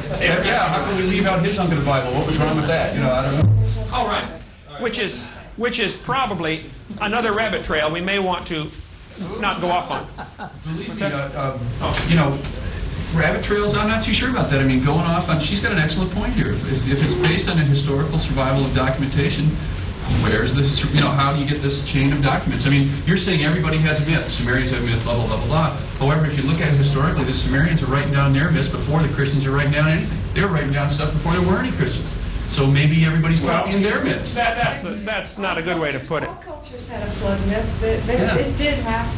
But I just want to know where the survival of your historical documents come from for this to be the view, your view. I mean, if we're all basing everything on fact, where is the survival? Right, and going off into that part of this argument may be beyond the scope of what Dr. Lee wants here as far as anthropology class, okay? I think I could argue the historical preservation of the Bible all through time. But that's a little different. To stick with the creation-evolution argument, was there a creator? Was the world created? And whether if you want to argue the historical accuracy of the Bible, that's, I think, a different subject than the creation-evolution argument. I don't base my belief in creation totally on the Bible. My belief that the world is not millions of years old is founded on scientific evidence. Let me give you just a little bit of it, let you analyze that. It is a fact that the world is spinning. I don't know too many folks would disagree with that. It is a fact the world spins about 1,046.6 miles an hour at the equator. Not too many folks disagree with that. It is also a fact that the world is slowing down. This year, 1994, we're going to have leap second. You can call 1-900-410 time and find out when it's going to be. Every year and a half or 2 years, we will have to have a leap second. I've got the articles in my suitcase of the previous ones. December 31st, New Year's Eve, 1990, was a leap second. I'm going to put December 31st of 90 was a leap second. June 30th of 92 was a leap second. It's Astronomy Magazine. You can look these dates up, and that's a fact. The Earth is slowing down. So I'm going to put that in the fact column. The Earth's spin is slowing. About 1,000th of a second per day seems to be the reasonable average. Okay, if the world is slowing down, then obviously it used to be going faster. That's fairly reasonable. How much faster could it go before it would totally upset the ecological systems down here? Could the days and nights be 9 hours, like Jupiter? 9 hours, 55 minutes total? No, because you said there was a 24-hour day that you believed in the creation, so those hours would be exactly the same all the time, and it can't be slowing down. I think the hours would have been maybe 23 and a half hours for a day. That's 4,000 years. If you pick out a second every 4 years. 6,000 years ago, it was 23 hours and 25 minutes. That's right, so there's a whole day gone right there. No, it was only 35 minutes. But you're straining at a gnat and swallowing a camel. You said there were you are swallowing a camel. days. Hours were the same as they were now. You said that when you started. Okay, I apologize. They were not. They were 23 and a half hour days. Well, today we don't even have a 24-hour day. That's right. 23 hours, 56 minutes, and 48 seconds. So, okay, they were one day, one's rotation of the Earth. If the world is billions of years old, the slowing spin of the Earth today indicates it can't be billions of years old. There's no possible way you can go back billions of years, adding 1,000th of a second per day. Now, whether it's linear or geometric, I don't know, but it does put some kind of time limit. It is a fact the world is slowing down. So for somebody to tell me the world is billions of years old, that's dreaming. That's scientifically impossible. It cannot be true. So this theory ought to be rejected just on that basis alone. Let me give you a few more. But you don't know what the maximum RPM could be, so how can you say it can't be? We know that plants are very sensitive to daylight hours. Yeah, but the plants may not have been on it all. You're assuming there were plants from the instant it was created, so it's a tautological argument. You're assuming that... So the plants evolved this time, they were able to... Well, if there weren't any plants in the very first place, and it wouldn't matter how fast, if it was a real hot mass in the first place, which I don't happen to believe in, but right. The physics of it is pretty obvious. If it was a hot mass of goo at some point and then cooled down, it could be spinning like crazy if it was real hot. It wouldn't be anything on it at all. I would say... Yeah, it'd be losing mass, sure. I would say the evidence that it was never a hot mass of goo is extremely strong. Physical evidence. If you want to get into physical science on that, that's what I taught was physics, okay, physical science. But let's cover just a few more. The Earth is slowing down. That's a fact. Here's another one. The moon goes around the Earth. Nobody argues with that. 243,000 miles away at apogee. The moon is receding. We are losing our moon. Astronomers will tell you the moon is getting further away by 2 to 3 inches every year. It's leaving us. Well, if the moon is getting further away than it used to be, closer. You bring the moon back in closer, you got a problem because the moon causes the tides. The inverse square law says if you half the distance, you quadruple the attraction. So, 30 or 40 million years ago, the tides would have drowned everything on the Earth twice a day. That's just 30 or 40 million, not billions. You can't tell me dinosaurs were here 70 million years ago when the tides would have destroyed the world 20 million years ago. That's not common sense. Okay? Yes, ma'am. Well, are you assuming that the Earth is therefore stationary? No, the Earth has always been spinning. Well, but if you're saying if you go back and the moon would be closer to us, then aren't you assuming that the Earth is going to be in the same relative position as well? Right. I mean, maybe the Earth is in...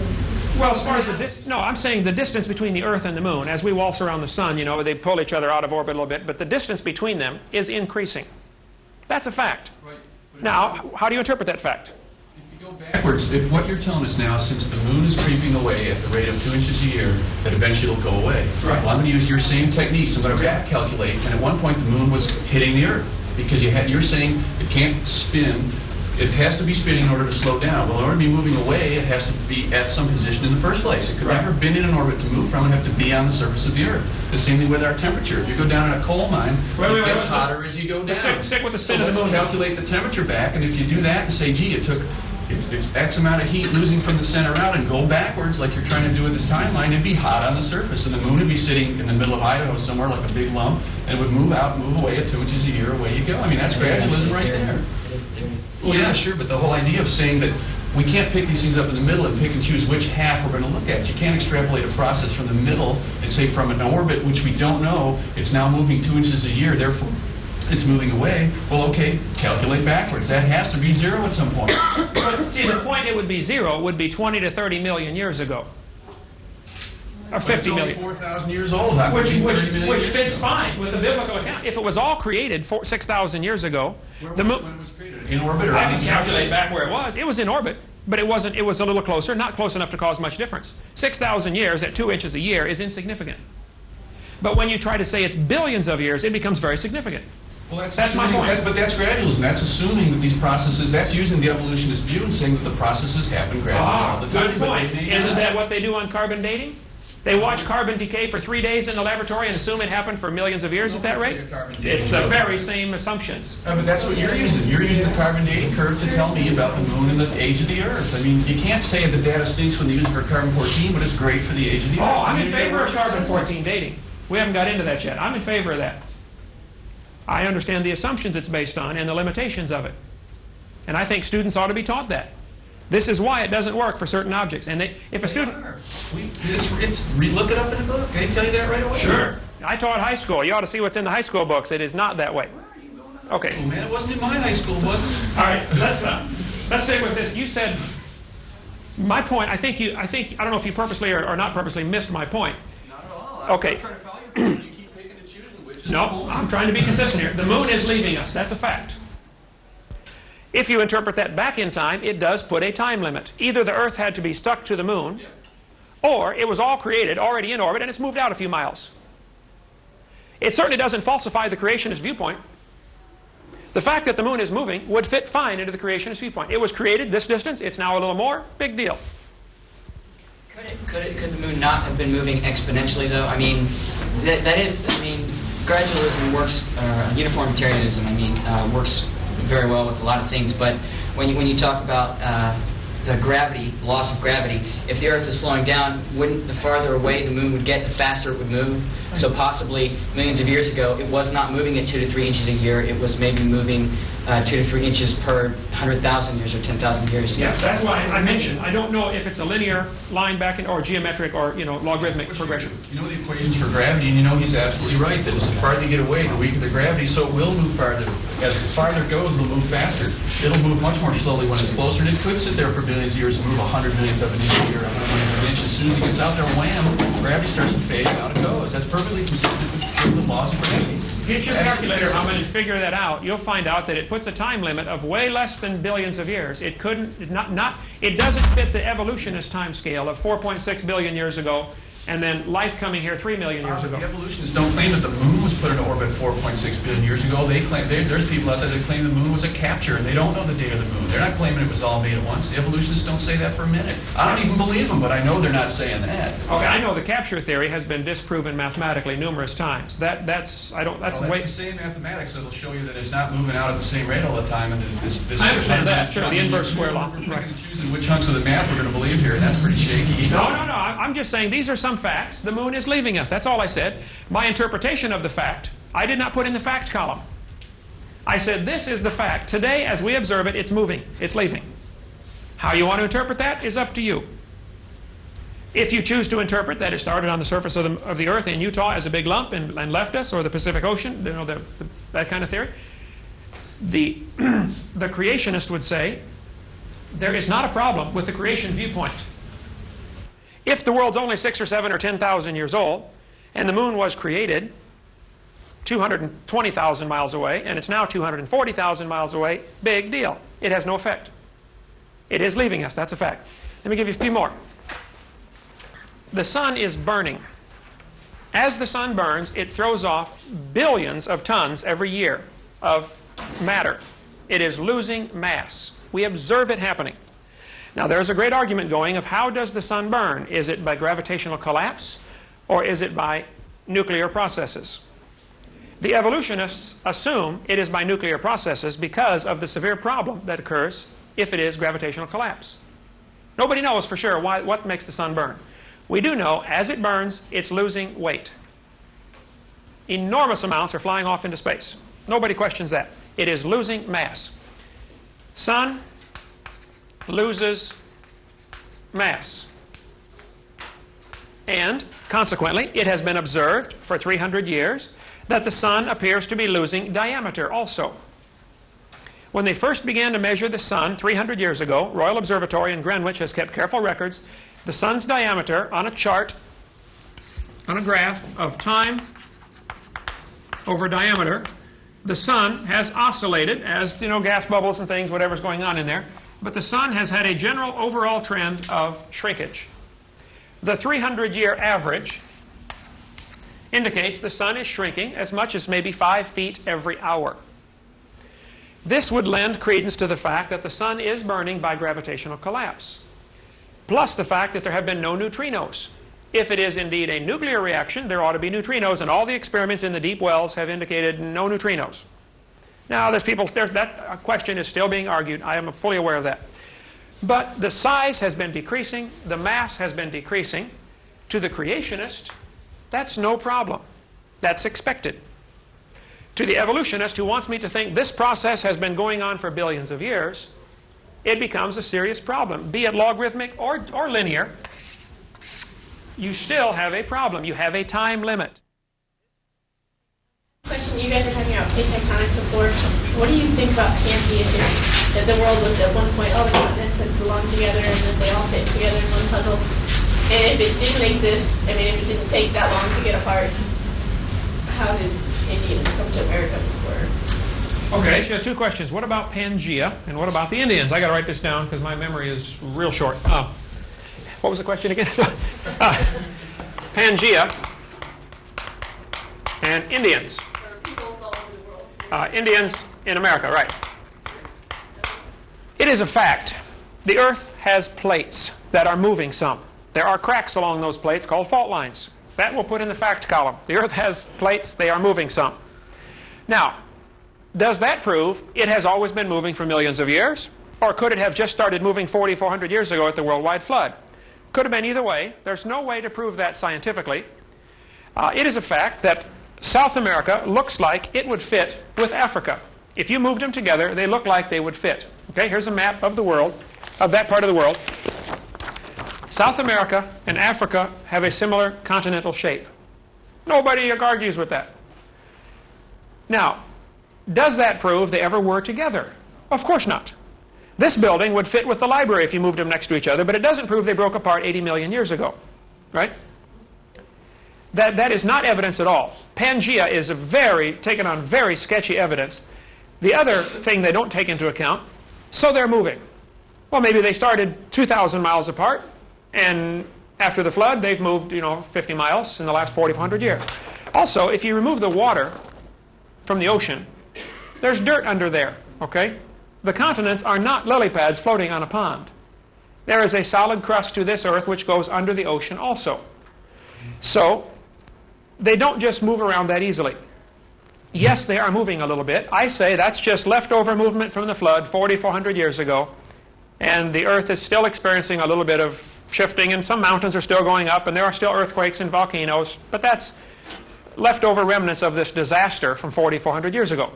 It is also a fact that the oceans have two distinct parts to them. We have what's called the abyss, the deep part of the ocean. 15,000 feet is the average depth. And then all around the continent is a continental shelf. A cross-section of the ocean, if you could imagine this in your mind, we're going to draw a cross-section. Now, you got to understand that less than 1% of the ocean floor has been explored. Way less than 1%.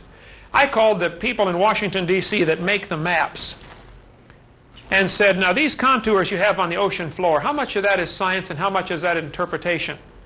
And the lady in charge said, well, we've explored less than 1%, so 99% of that is guesswork. But let's assume it's reasonable. I'm not going to argue with that. The ocean, here's the continents, then there's a continental shelf, and then it drops off into the abyss.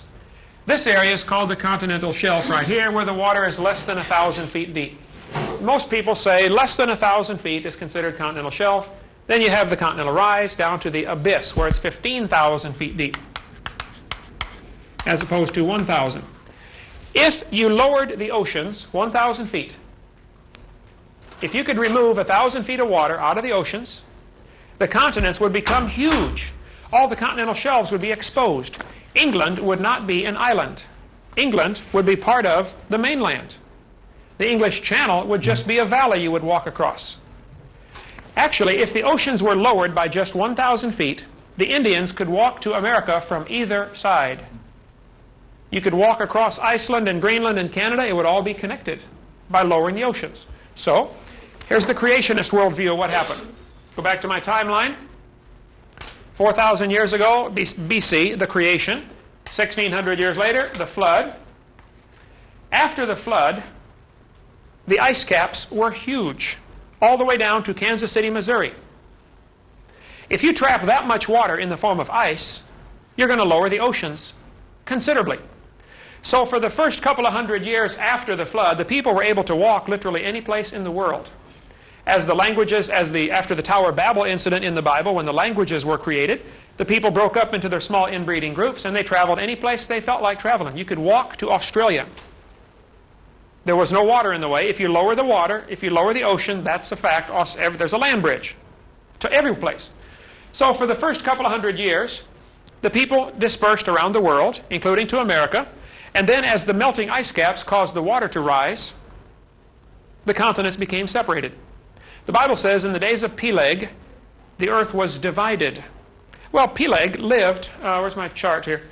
Peleg was born 100 years after the flood, by the dates given in the Bible, and he lived for 239 years.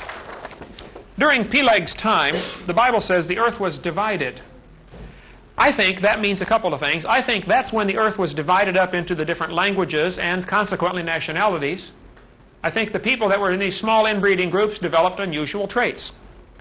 Black skin might have been a mutation, or white skin might have been a mutation that took hold. When the population was small, a mutation can catch on quickly. I don't have any problems with mutations. I don't have any problems with natural selection.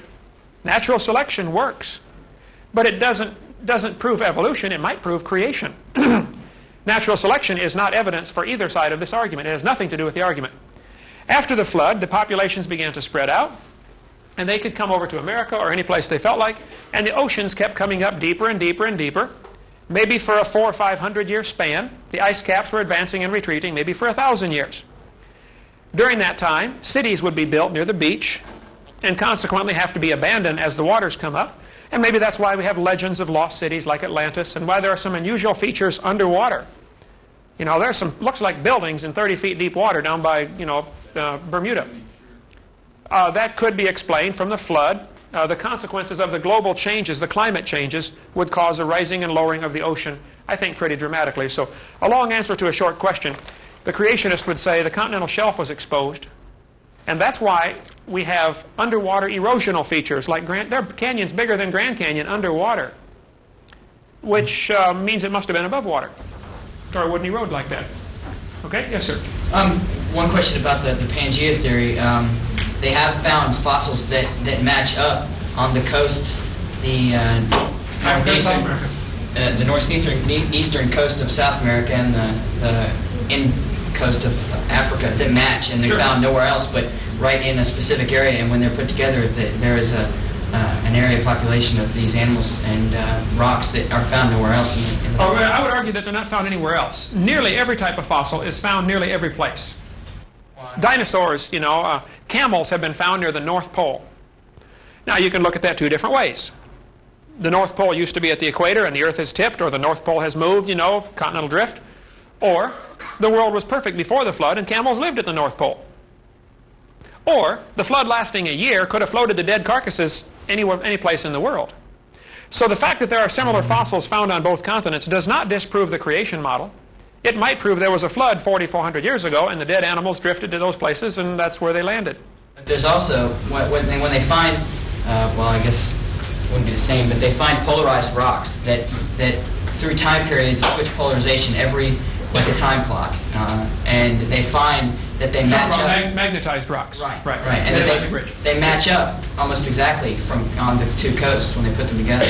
The stones that they find are, I don't know how to quite put it. Yeah, he's right. The geological evidence is very extensive on this, and it's not based on the geometric matching of the patterns. For example, and it's not so much biological. That's a trivial part of it. Right. The details of the geology that's been accomplished over the years, 20 years, the 60s and the 70s, is really what proves this. It's not sketchy. Doesn't prove this. This is evidence that's interpreted for the continental drift. Yeah, it's definitely a theory. Yeah. Definitely a theory. If you would look at the actual maps that have been made of the magnetic lines at the bottom of the ocean, they are nowhere close to what appears by the time it gets into the textbook. How do you know if it's only 1% explored? That's the point. It's only 1% explored. It could be that the mid-Atlantic ridge is one of the rips where the fountains of the deep broke up. If the earth ripped open right there, the rocks would be twisted all sorts of different directions. Yeah, I've seen the evidence for this, and it's not like you say. It is conclusive. It is catastrophic down there at the bottom. Thomas G. Barnes is probably the world's expert in geomagnetism. He's a University of El Paso, Texas physics professor. He just retired here a couple years ago. He's written many papers for the government on the Earth's magnetic field. Thomas G. Barnes, because of his intensive research in the Earth's magnetic field, has become a creationist. He says for several reasons. Number one, the Earth's magnetic field is declining. It is getting weaker and weaker and weaker. This world can't be more than 25,000 years old, Thomas Barnes says. Because 25,000 years ago, the magnetic field would have been so strong, the heat generated would have destroyed all life on Earth. It was his evidence in magnetism, and especially studying the lines at the bottom of the ocean. Thomas G. Barnes, he still lives in El Paso, Texas. Didn't you just say that just because it's decreasing now doesn't mean it was decreasing for Right, no proof of it. He says, based on, of course, I could use the same argument for carbon dating. Right, yeah. That's uniformitarian assumptions for all of it, right. Based on what we observe today, since Gauss and those fellows, measured the magnetic strength of the Earth, it is declining. NASA thinks the half-life is 830 years of our magnetic field. Now, they measure it more than anybody probably, but that has nothing to do with matching the corresponding magnetic patterns that exist on both sides of the rift. That's what you're really looking at. I'm saying if you looked at the actual data coming off as they drag their thing down there and get the compass fluctuation, you compare that to by the time it gets in the textbook as nice neat lines, 40 million, it's nowhere close. Yes, it is catastrophic down there. It is. The data is good. It doesn't look like you say. It's not bad like you say it is. I can assure you that actual data, if you can get the actual readings of the maps, compare them to what, by the time it gets into the textbook, there have been many smoothing out of the lines. But it is still not proof. That's not true. I happen to have a master's degree in oceanography, and I have really looked at this in detail. Okay. It's not sketchy like you say it is. It is good data. Could it be that the mid-Atlantic ridge is one of the rips? Fountains of the deep broke up, things flipped over, rocks were flipped every which direction. You can go out there and see it happening right now today. Oh, it's spreading, no question. It is spreading. Now, they watched it with lasers bouncing off of the satellites, to see if Europe and America were getting further apart. After 8 years, the satellite fell out of orbit, and entropy again. But after 8 years, they watched for continental drift in the mid-Atlantic ridge. None was observed. But they said, well, because of atmospheric twinkle, the laser going through the atmosphere gets 0.046 arc seconds of atmospheric distortion. There may have been 3 centimeters, and we didn't detect it. Very true. There might have been undetectable because of allowance of error. So they interpreted that the continents are moving 3 centimeters a year or something like that, and they may be. I'm not arguing that. There isn't real positive proof that they are, at least the mid-Atlantic ridge. We see the vents down there and things like that. There's no question they're hot water vents, and there seems to be new material forming down there. But again, that doesn't disprove the idea of a flood 4,400 years ago. If the fountains of the deep broke up, the continents may have slid hundreds of miles in a few hours, and crashing in someplace else lift up the Himalayas. Read the books on evolution. It talks about India crashing into Asia, raising the Himalayas. They use the same terminology. But it all could have happened in a few years. It doesn't have to take millions or hundreds of millions of years for that stuff to happen. It doesn't disprove that it could have taken that long. Could have been either way. That's my point. Both are interpretations. Both are really religious worldviews, unsupported by the hard facts of science. And the argument is, hey, we can't teach religion in the schools, and I keep coming back, we already are. This is as much religious as this, or as much scientific. That's not religion. I know you've been through this, but religion infers a supernatural force, whereas science evolution does not infer a supernatural force, so therefore... Evolution is not a supernatural force? It's not a supernatural being. It's a scientific It's not theory. based on supernatural force, whereas creation is near the supernatural creator. Therefore, I contest your definition of religion. Okay, here, I got it right here in my pocket. Okay. I'm telling you, in the books, and what we're teaching to our kids in school, and on Carl Sagan's show, Cosmos, billions of years ago, evolution is presented as if, as if it is a force that governs the universe. And sometimes it's even capitalized, capital E, evolution, like it is a god. Read your book. I bet I can find it in here, where the word evolution is capitalized. Evolution is the driving force. It is God. Oh, I don't know. No, I never heard Read of your that. book with that thought in mind, and I think you'll say, wow, that's what they're teaching. Okay. Never mentions a Why did we go from simple life forms 3 billion years ago, when there's no such thing as a simple life form, but we're going to use their words here, a simple to complex. Easy, because Ilya Prigogine shows that systems that we think are chaotic spontaneously organize into higher levels of complexity as time goes on. Yeah, That's not what this book teaches, I'm That's sure. what the Nobel Prize teaches. That's what Prigogine won his Nobel for, and that's what I was trying to tell you before about entropy being an illusion. That's a known process. It's an explained process. It's a leading edge process. Wait. Say that again. It's a process. You're showing me that you're telling me that animals in the laboratory have been changed into something. Not animals in the laboratory. I'm not talking about animals. You keep talking about animals. You're talking about entropy here and going from simple to complex. I'm talking about information. It's information theory. It happens all the time. You ever heard of chaos math? You ever seen fractal generation? I'd love to get you to Las Vegas, man. I can make a fortune off of you because you gamble on the long shot. Not at all. You're saying simple to complex? You're saying the greater the odds are against it happening, if the chances are 1 in 10 million of flipping heads 5,000 times in a row, that proves it happened that way. Not You give them the whole universe full of quarters, and Not at all. Who's going to flip them quarters? Them quarters going to wear out before you won't be able to tell which is You're his. unaware of Prigogine's work. I'd advise you to read his book, read the study of what he did, and then talk about it. There have been people all through history, the last 200 years, let's take. Charles Darwin gambled on that. Well, there must have been changes. No, I'm not talking about a gamble. I'm talking about a mathematical stochastic process. It's not talking about gambling. It's not talking about animals. It's talking about chaos and information, plain and simple. There it is. Just look it up. Starting from The simple to the complex. You think that happens all by itself with no addition? All by itself. It's a property of information-bearing systems. I think you are dreaming. Fine. I think you're dreaming when you dream about God. So are you. I mean, Right. you've got a ghost story going on here with supernatural. So you have this puppet strings, and it's crazy. You have this mysterious process that is going from simple to complex. It's well defined. And it Get information on it, because obviously we're not getting any further right now. Okay. We'll get you information. Get the information on it. Yes, sir. I just have a question. I mean, I know there's no provable evidence of this. I just want to know if the evolutionist theory of the creation of the world is that it came from a single dense atom of energy. Well, the creationist theory is it came from God. God created it. Where did God come from? Or is there anybody that has any theories on where has he just always been existing in a void, or what happened before he created it? Was there something else? Good question. Where did God come from? That is going to be unanswerable from our perspective here on Earth. What about the Sumerians book? The Sitchin's work with Genesis Revisited about where the Creator came from. You read the book? Well, see, the reason they believed that is because they had not heard me speak. If they had been to my seminars, I would have said. That would say means that the Bible has been generated from. No, I disagree with that, but that was after how we got our Bible. Right. Give me your question one more time. Give me back on track. You want to know? Yeah, where did God come from? And is there anybody that has any theory now, I mean, it's a feasible...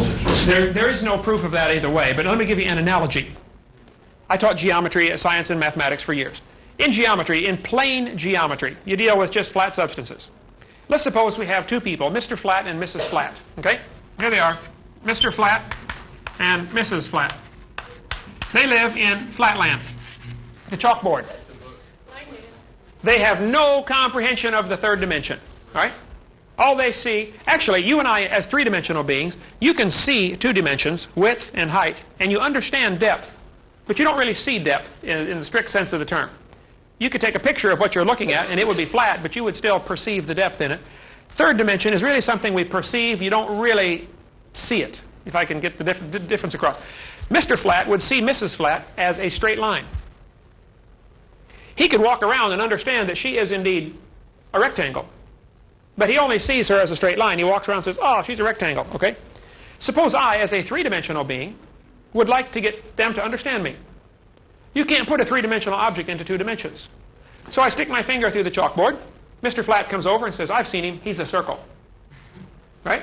The cross-section of my finger. Over here, I put three fingers through the chalkboard.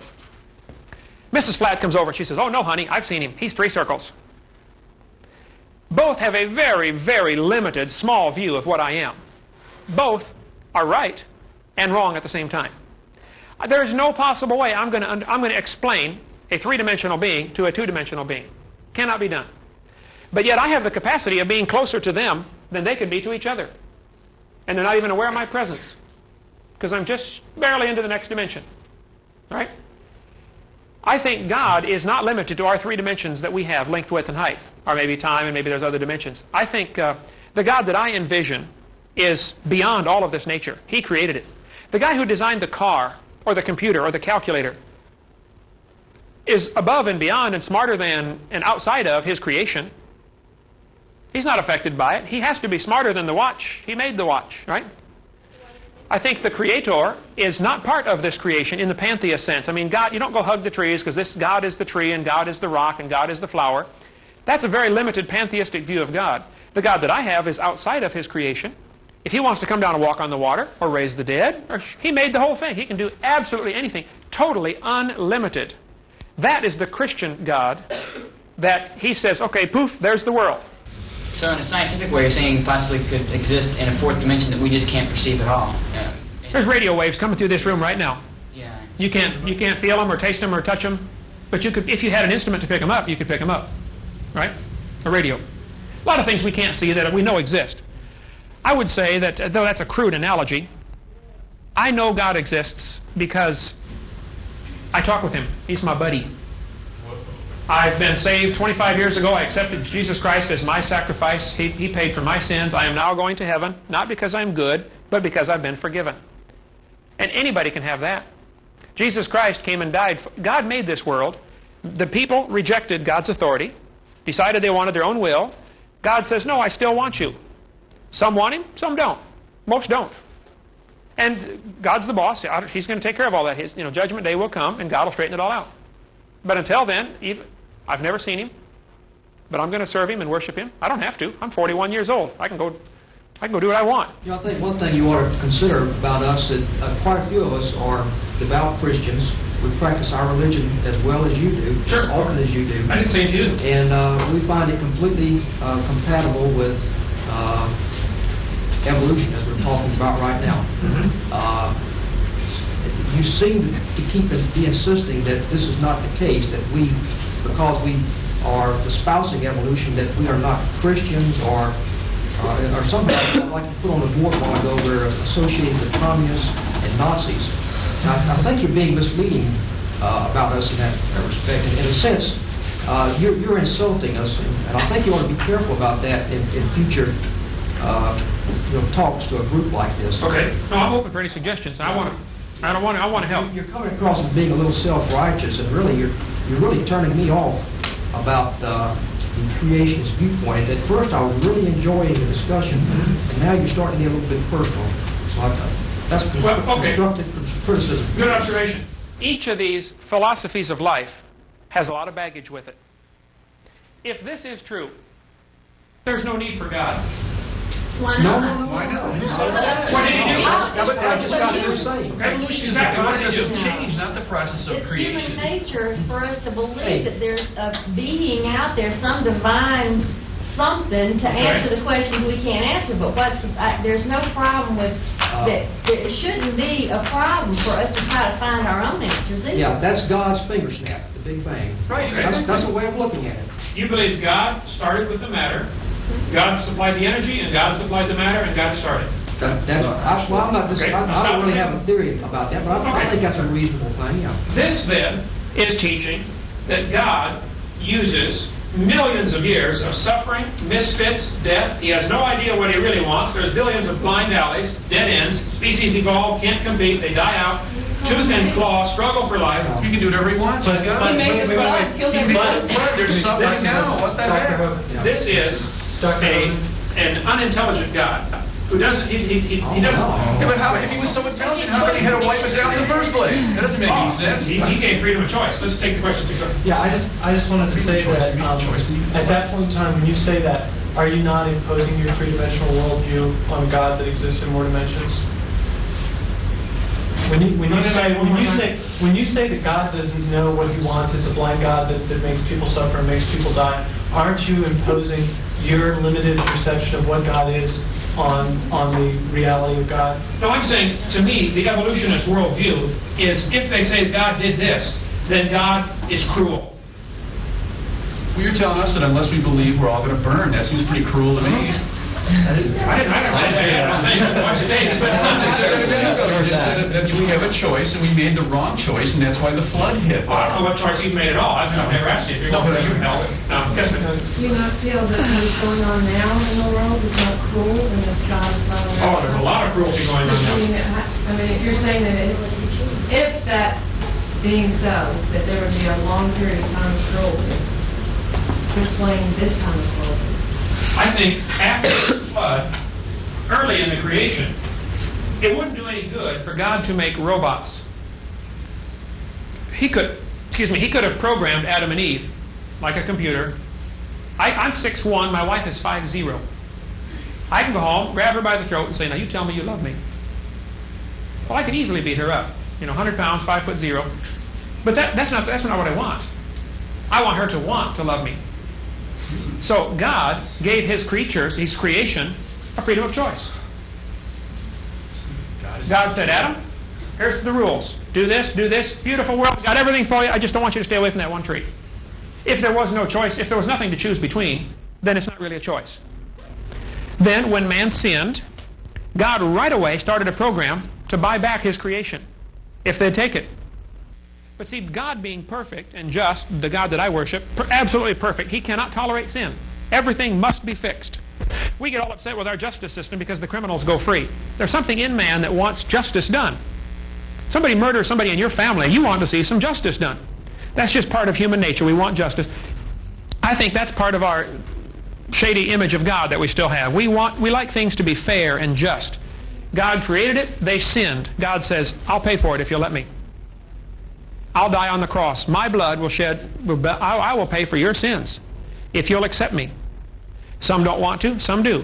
So man has been the cause of progressive decline in this country. There have been more and more problems in this world, more and more violence, more and more anger because people have rejected God, the God of the Bible. When you're sitting on the long period of cruelty, then if you disagree with that. I think the cruelty that's going on here is man to man and caused by man. The evolutionist says there was billions of years of cruelty before man ever got here. You're calling it billions of years of cruelty. Why are you calling it billions of years of cruelty? When the simple life forms evolved, did they have to compete? Sure. Did they have to kill each other to get ahead? Was there struggle for life? Was there death? There is now. Oh, there is now, right. Has this been going on for years before man got here? Sure. That's the evolutionist worldview. That man came on the scene somewhere, some type of primitive man, whoever it may be, along in here someplace. Right. The creationist says man was made perfect to begin with, and we've seen a steady decline. God is going to intervene. He's going to fix it. You mentioned the creationist tigers were not meat eaters. Absolutely. The Bible teaches before the flood, everything was vegetarian. It was not until after the curse, when man sinned, or it was in Genesis chapter 9, Genesis 9:3, the Bible says God told Noah, now you can eat meat. Man was initially told in Genesis 1:29 and 30 to eat plants, vegetables, and seeds. Vegetarian diet. Under the pre-flood world with the increased air pressure, people today live fine on, vegetarians do just fine today. But everything was designed to be vegetarian, including all the animals. And it was maybe because of the climate changes or maybe because of atmospheric conditions that they became carnivorous. As far as venom for the snakes, the University of Oklahoma has done intensive research on snake venom. Oklahoma has plenty of rattlesnakes. They have found that if you get a snake bite and you shock it with a stun gun or with a spark plug, take a spark plug wire off, turn the motor over, zap, and spark. If you shock the spot where the snake bit you, it will straighten out the protein molecule. When a snake bites you and injects the venom, be it hemotoxic or neurotoxic, the snake venom is a complex protein molecule that's all tangled up and your body can't do anything with it. But the electric spark straightens out the molecule and it becomes a vitamin. It's nutritious. Well, this is getting very bizarre here. You better go see what University of Oklahoma. Now listen carefully. No, it's true, but I mean to think that snakes are going around biting you for your own benefit is pretty... I think snakes... Now just listen. Snakes have very sensitive heat pit organs. They can sense 1/1000th of a degree. So when you're sick, a rattlesnake comes along and says, gee, you're on a... This guy needs vaccinated. I'm going to bite him. Oh, that's... How did we get poisonous snakes? What's the evolutionist interpretation? This came about by blind chance? Do you know the complex mechanism of a poisonous snake? Sure. There's a zillion things have to evolve simultaneously. It uses its venom to eat its prey. It can control the amount of venom it puts in a mouse. It can stun it. And that all just happened by chance? I'm not talking about That's what you believe, though. It's not a vitamin. agree with That's mutation? sure. Yeah, but you're saying these very No, I'm not. I'm not Okay, saying that at all. but the evolutionist says these very complex systems that we have. For instance, the human eye. 1 billion things have to be right to make it work, and only one thing has to be wrong to make it not work. And that came about by chance over millions of years. The process of trial and error, basically. Here we are back to this process. Now, this is the mysterious process that I keep referring to. This is God. You can't name the process. Evolution is a process, and evolution is given all of the attributes of God. This mysterious process is able to create complex things from simple things. This mysterious process, called evolution with a capital E, is capable of starting from nothing and going to everything. This, I don't care if you want to admit it or not, you check me out. This is your God, a process. Somebody else had a question? No? Okay. This is a label for something we don't understand. You call it God, you call it Bob, you call it, anything. I mean, it's just kind of silly to get to the analysis and say, ergo, we don't understand it, ergo, it's God. I mean, that's pretty wacky. But you are attributing a personality. No, you are. You're saying that it's God. He's just. He's got rules. He's got commandments. He doesn't like us. No, I'm saying that's a process. I'm saying it hasn't any rules at all. It doesn't care. It's a process. This process of evolution is one that has the personality. Evolution. You read the books. Evolution experimented with this for millions of years until it finally came up with a design that works. Isn't that those kind of sentences are in here, right? The difference being the attribution of evolution is multiple beings or animals on Earth that have changed and caused a group difference. And difference in God is it is one being putting its processes down on multiple beings, not creating, not because of evolving. Occurrence, something happens, a flood happens, maybe this animal has to evolve because of that or some other catastrophe, and not because something else wanted it to change. Because these beings, the creatures that lived on the earth, needed that change or How did they know they needed it? They didn't know, it just chemically, biologically, it had to happen for them to You're back to your magic process. But it doesn't have personality. It doesn't say this must happen because I want it to. It happens because if this is to survive, it's like gravity. It must just change. fall down because the floor loves them and it wants to grasp them more tightly. They just fall down because they fall down. Okay, nobody understands what gravity is. I mean, I taught physics. We know, the velocity of different objects based on what planet they're on and all that stuff. But there isn't anybody who knows what gravity is. How does the Earth know where this chalk is right now? It's at least understood. It doesn't. That's the whole point. It doesn't have the attributes of personality. It isn't. Cruelty doesn't enter into this process at all because we define cruelty. You shoot your dog when it's hit with a car, you're putting it out of its misery. you're still killing it. Is it cruel or not? That's a value that we put on there. Okay, now let's take that same analogy for those who say God is cruel by killing the infants in Sodom and Gomorrah. That's the same. Now let's follow this through now. Suppose that God knows that that city is full of diseases, including the children, because of their just horrible practices with all sorts of things that they were doing, incest and homosexuality and things that filled that society with diseases. God's people are going to move into this area.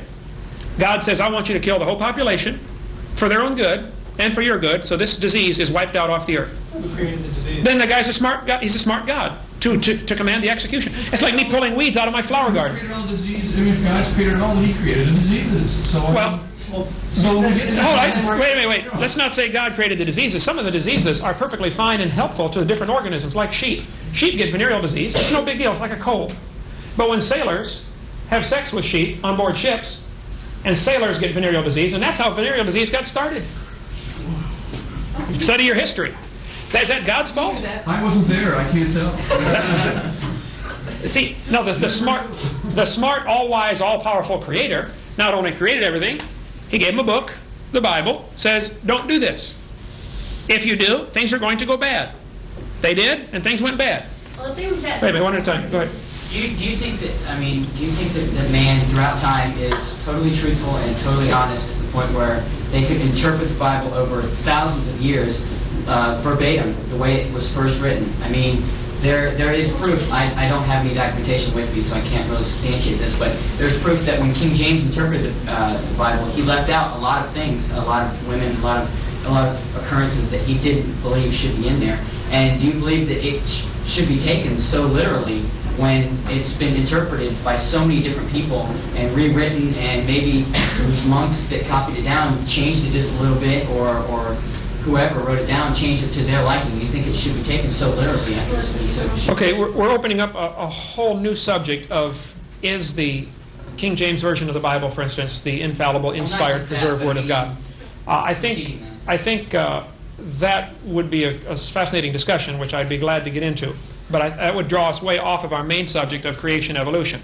Yes, I think God is not only capable of making this world, He's capable of preserving His Word for us so that we have it today. And I disagree that it's been translated thousands of times. I think the priests that were in charge of keeping the texts were very, very cautious. They would make a copy, and then they would have 5 other people count the words. They'd count it backwards and forward. It had to be an exact copy, or it was destroyed. And so eventually the original manuscript was worn out from use, and they would certify some of these copies as exact copies. They counted the letters, they counted the words. These guys, that was a very serious job. They would take a bath and wash out the pen and start fresh before they wrote the word God or Jehovah. They took it that serious. I mean, it was maybe overboard, but so the original text may be gone, but that is really probably to our benefit, because now we have so many thousands of copies that are just precise like the original, and they were carefully certified. And then there's not an original piece of paper for somebody to worship and sell for $50 million a page. You know, oh, here, kiss this page and you'll go to heaven. I think it's good. The original piece of paper is gone, worn out. Some of the older manuscripts are still around because they were not good as copies, so the people did not use them. There were those shortly after the time of Christ that tried to pervert the manuscripts, tried to make little changes to get their doctrine in there.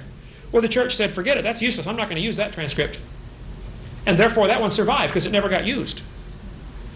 There are 5,000 or 6,000 copies of the Greek New Testament that are from the Textus Receptus. Yet you go to the Alexandrian manuscripts, there's only a few hundred of those, but they're older than the Textus Receptus. But the reason they're older and the reason they still survived is because the early church fathers knew this is not correct. This has been corrupted. If there is a God and there is a devil, it would be smart for the devil to try to do that very thing, to corrupt God's Word, to confuse humanity, to start 50,000 religions and get people confused and distracted. Any war does that. The enemy comes in, they turn the road signs, they blow up bridges, they try to confuse the enemy. I think there's a real God and there's a real devil, and Satan is using tactics of confusion to try to keep people away from the truth. The truth is very simple. The Creator loves you. He wants to save you. He wants to forgive you. And if you'll ask Him, He will. And so I asked Him 25 years ago. And I have evidence that it happened because there has been a great change in my life that could not have happened just by deciding to turn over a new leaf. I can go drink all the alcohol I want. I'm 41. And I do. I drink all I want. I don't want any. And I've never had a drop in my life. Never going to. To me, I really want to please my Creator as I understand His Word. I read the Bible actively and avidly. I memorize large portions of it. I want to do what that book says. I've seen the results in my life. I've seen the results in millions of other people's lives. It's not that I'm better than anybody. I'm a wicked, vile sinner. I deserve God's judgment. But Jesus Christ took it for me. I am going to heaven, but it's not because I'm good or better than anybody else. It's because I'm forgiven. And I would like everybody to be forgiven. You think Jews will go to heaven? I think if a Jew has not accepted Jesus Christ, no, they will not go to heaven. Only Christians then who have accepted. I don't know that I want to use the term, the definition, the label Christian. Only those that have accepted Jesus Christ. There may be people in some heathen pagan society that have asked for God's forgiveness and have no concept of what a Christian is. Sure. The Bible says if you seek after God, God will see to him that you find Him. There are those who don't want God because they're afraid of some of the rules that go along with an authority. And that's why in the 1800s, this view caught on. Because there was great prosperity. Industrial revolution brought us all kinds of new machines. I mean, people had time on their hands. You don't have to work 6 days to build a shirt. You can do it in 10 minutes now on your loom, you know. Along with prosperity came all kinds of vices and sins. And the 1800s was a time of not only great racism. You know, America still had slavery. Charles Darwin's book came out in 1859. During the 1800s, many of the European nations felt they were superior. And they were colonizing these third world countries. Belgium took over countries, you know, and England took over, you know, the sun never sets on the English Empire. The evolution as a worldview, as a philosophy of life, caught on in the 1800s, not because there was evidence against creation, but because it was a way to justify the cruelty, the suffering. Carnegie and Rockefeller used the theory of evolution to justify their business practices. Standard Oil became a monopoly. Wipe out the competition any way you have to. If there's 10 gas stations, buy 9 and starve the 10th guy out. And then you got a monopoly. We had to have laws. The unions developed in this time period, late 1800s. The trust busters, the monopolies had to be broken up. The philosophy of evolution was driving some of these people. The strongest survive, tooth and claw, struggle for life. Well, let's be the strongest. Read the biographies of these fellows. Capitalism is all it is. Oh, capitalism. The Bible teaches a form of capitalism, but not like we have today. I believe everybody should be able to own their own property and reap the results of their labor. If you don't work, you shouldn't eat. That's God's welfare program. Now, if I make money and I would like to give my money to somebody else, that's my prerogative. But should the government take my money from my labor and give it to somebody who won't labor? That's what the church did. That's what the early church did. Yeah, the whole welfare program ought to be the church operating it, or the Christians, or the individuals. This idea, then we're getting into a whole other subject, but the idea of the philosophy of evolution is a motivating factor for the 1800s. You're not going to understand the historical events of the late 1800s and early 1900s unless you understand the philosophy of these people. When a headhunter is taught as a little boy, now Johnny, if you kill your enemy, cut his head off and eat his brains, because then you get his power. There are tribes like that, right? He's going to behave that way because of what he believes. Everybody behaves based on their belief pattern. If you believe, you're going to face God someday. If you believe the Bible is true, and you believe it's wrong to commit adultery, it's wrong to have premarital sex, if you believe the Bible teaches that and it is wrong, then you're more likely to behave that way. So what you believe determines how you behave. And many of the social questions that we argue about today are really back to this argument, creation and evolution. Let's take abortion, for example. Would abortion be right or wrong? Well, before you answer that, if you believe evolution is the way that we got here, you are more likely to say abortion is fine, it's acceptable means of population control or whatever you want. If you believe there's a creator and a God who creates and gives life, then abortion is obviously murder. So the abortion question is really split down the same lines as the creation-evolution question. So is euthanasia. So is mercy killing.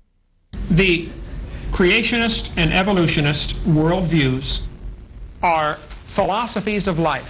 They really undergird your whole thinking process, your attitude about many things, your reaction to things is based upon your basic philosophy of life, which is going to be one of these two in some form or another. There are a variety of evolutionists. There are some who say God got involved in the process. God snapped his fingers 20 billion years ago, started it.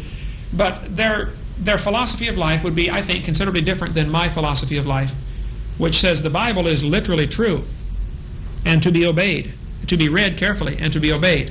Has never been disproven scientifically. Archaeology has never found anything wrong with the Bible. Nobody's ever been able to prove the world is more than 10,000 years old. You can't prove that scientifically. And I think I gave you some scientific evidence that say it can't be billions of years old. If I told you this room was 900 years old, it would be easy to prove I am wrong. Even though probably none of you saw this room getting built, you could prove it was not 900 years old because there's electricity built into the walls. They didn't have electricity till 100 years ago. So you could then falsify what I said, that the world's that this room is 900 years old. That's easy to falsify. I think it's easy to falsify the time element of evolution. I think it is also easy to falsify the idea that life comes from non-life. Ultimately, the evolutionist has to believe in spontaneous generation in some form or another. There is no way out of that corner. You have to believe that dirt became life at some point. And yet it's never been observed. It's been tried in the laboratory. Last time I was here, one of the students said, well, Mr. Hovind, what would you say if scientists could create life in the laboratory? And I said, that would prove it takes intelligence to make life. Which is what the creationist has been saying all along. Even if Miller did make life, and he did not, all he made was a few simple amino acids, and he got some right-handed and some left-handed, an equal number of each, and life is all one way, not both ways. An amino acid is a far cry from life. The analogy, the difference between an amino acid that Miller made, one amino acid,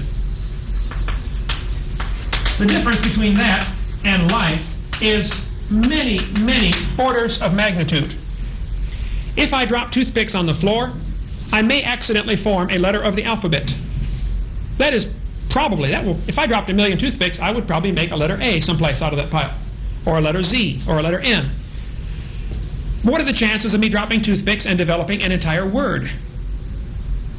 With all the letters? How many toothpicks and how many times are you going to drop? Let's drop billions of them, and let's drop them billions of times. Is there a chance I will get a word? Yeah, sure. It's less likely than getting a letter. I'll get a lot of letters, but there's very few words. What's the chances of getting a whole sentence? I don't know. We have to do an experiment and find out. We could do that. We could calculate that mathematically. Okay. Now, what's the chances of randomly producing Webster's dictionary? The more complex you get, the less the chance becomes, right? Many folks have calculated the mathematical probability of evolution happening as 0. Unless on the very simple words, there's a process of natural selection whereby only the simple words reproduce themselves, and the ones that don't create anything don't reproduce and don't survive. Yeah, but now you got a mysterious outside process acting on it. It's not mysterious. It's proven. You admitted that natural selection exists. Oh yeah. 20 minutes ago. Natural selection exists. If you dumped all those toothpicks out, and then all the toothpicks dissolved into nothingness, except the only ones that were there in the letters began to reproduce themselves, and so there'd be more letters than there would be non-letters. Then the words because you have more letters. And then the ones that you dropped and created words would reproduce themselves, and so and mutated. So what you're saying is you're talking about complete randomness. And evolution has nothing to do with complete randomness. You're talking about selection, which you admitted was a natural process. Nature selects. Now you have nature as being the God, capital N. Nature selects. Which is an internal force of the beings. If they die because they are not a letter, that is not because something decided that they must die. In the analogy, the letters would also dissolve. The thing that Bishop Wilberforce... But before they dissolve, they reproduce themselves in roughly the same. How are they going to learn to reproduce themselves? I think you've got a lot of hocus pocus here that's unscientific and unprovable. This initial cell... Well, the ones that wouldn't reproduce themselves would dissolve. Sure. Would dissolve. And out of all those toothpicks, you would find one that I don't know, some toothpick. But you can understand my analogy that the probability of developing Webster's dictionary or Encyclopedia Britannica is 0. You can drop them toothpicks forever. It's never going to happen. You can choose which one you want to believe. I would say many people choose this precisely because it avoids a creator and accountability.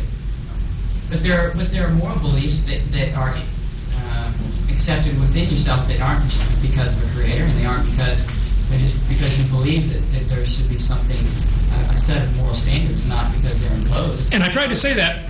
I was accused of, saying everybody's bad who's an evolutionist. I said some people take the evolutionist worldview to a higher plane and say, hey, we're responsible, we better fix this world. That's a good result. There are those who take it to the lower plane, like Hitler and communism and socialism. That's what I meant to say. There are those who take creationism. And I said that. There are those who take it to a higher plane, and there are the Jim Joneses who take it to a lower plane. So they are more equal, in probability and in more like a mirror image to me rather than sort of an inverse. Well, I would say probability, mathematics would say this didn't happen. There must have been a creator. It depends on whether you're dealing with finite mathematics or infinite. Hold on, one at a time. Go ahead. It's either finite. It depends on whether you're dealing with finite mathematics or infinite mathematics. Because what's the probability that just a being is surviving on an alternate plane or on a higher plane than we are? That there's just something there that created it. You can't impose mathematics on that. That's why you can't. It's outside the realm of science. So it's probably less of a probability than evolution is, because when you try to decide whether there is some being that exists on a different plane than we do that we cannot perceive, that just seems like an easy way to describe why it happened. Well, I think we have enough examples of things that cannot be observed with the human body, but can be observed with instruments, radio waves as an example. That illustrates there are things that cannot be observed with our 5 senses. We have 5 senses. They are very limited. Let's take the sense of sight. You can see the color spectrum, red, orange, yellow, green, blue, violet. But there are things beyond our little color spectrum in both directions, right? X-rays, radio waves, microwaves. There are things in the same electromagnetic spectrum that are way beyond the ability of our eye to pick them up, right? Bugs, for instance, see a different part of the spectrum than we do. They can see ultraviolet. We cannot see that. The fact that we cannot see it does not prove it doesn't exist. We may be able to get an instrument to detect it. But the difference being that we don't say that they're just, say, fictional D waves. We just say, okay, these exist. We can't see it. We can't prove it's there, but they exist. That's like saying God exists, but you can't tell. There's no physical way to detect it at all. Yeah, I see what you're saying. Well, the reason we believe if we develop, because it is but our knowledge of this spectrum expanded when we detected these other waves. Right. We didn't okay. we've run across an X-ray, let's put it here. We've run across ultraviolet, let's put it here. We didn't just say it's all there. I know it's there because I believe it's there, and it just happened to be there when we finally. Well, I would argue that the existence of X-rays was proven theoretically, or was demonstrated theoretically, before it was proven actually. No, that's exactly the inverse. They were discovered accidentally when they generated them from Crookes tubes and haven't exposed film in them. He was getting X-rays all along and didn't know what they were. Look at Madame Curie. She discovered. Okay, X-rays is a bad example. She died, right. X-rays is a bad example, but there are many things. Existence of higher chemicals, for instance, beyond 92, that were predicted before they were seen. Right. Many have still never been seen. They just because there was a link. They knew that there were existing elements and had something else. Until we develop a prayer meter to detect God speaking to us or us speaking to God, there is no way to detect that. Right.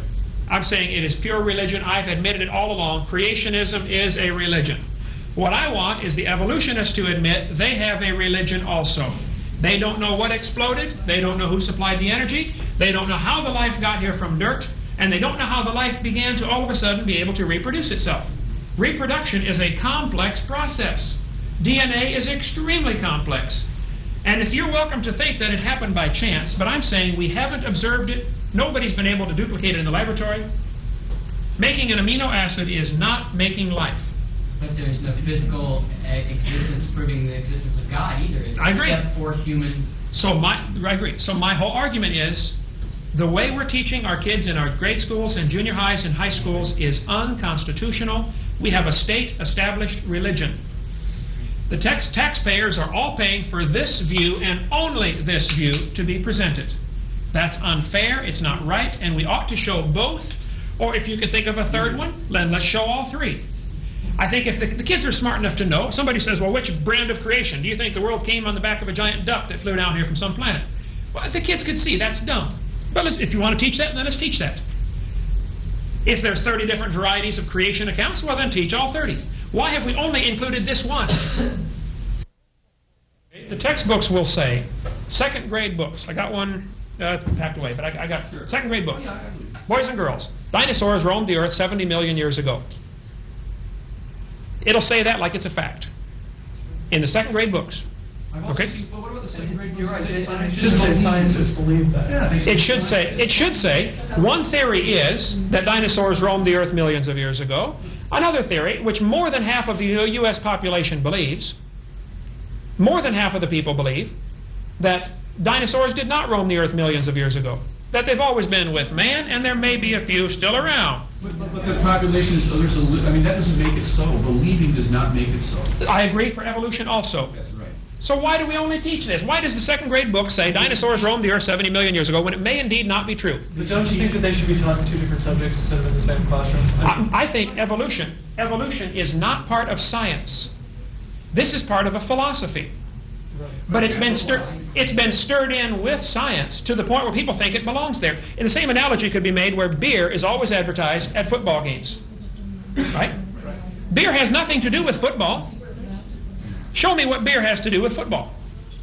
Or any sporting event. We'd be in real trouble. We'd be in real trouble if we limited ourselves to teaching only those things that we knew everything about. I mean, we couldn't. No one knows how sperm fertilize eggs. No one knows how that really works. Like you said yourself, no one knows, and I know this to be true because I did some engineering, but no one knows what electricity is. Right. We have to teach people something about electricity. We Sure. can't just leave it out because we don't know it all. So you've got to start somewhere and say, you decide for yourself. If you're a sixth grader and somebody says dinosaurs roamed the earth 70 million years ago, like you said before, kids aren't stupid. Some kid's going to say, well, wait a minute, how do these rocks get this way? How did this happen? How did that happen? If they believe it and it becomes their belief system, well, maybe they'll become geologists. But if not, they won't. I mean, I just don't see this monolithic plot to change people's lives with this thing that doesn't even really exist. I mean, you're not even describing evolution properly, let alone... Well, wait.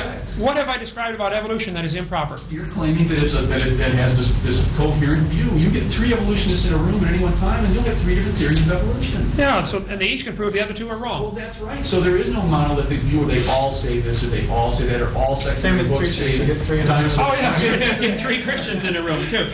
The only one that's right is me. Now, that's been proven over and over. Okay.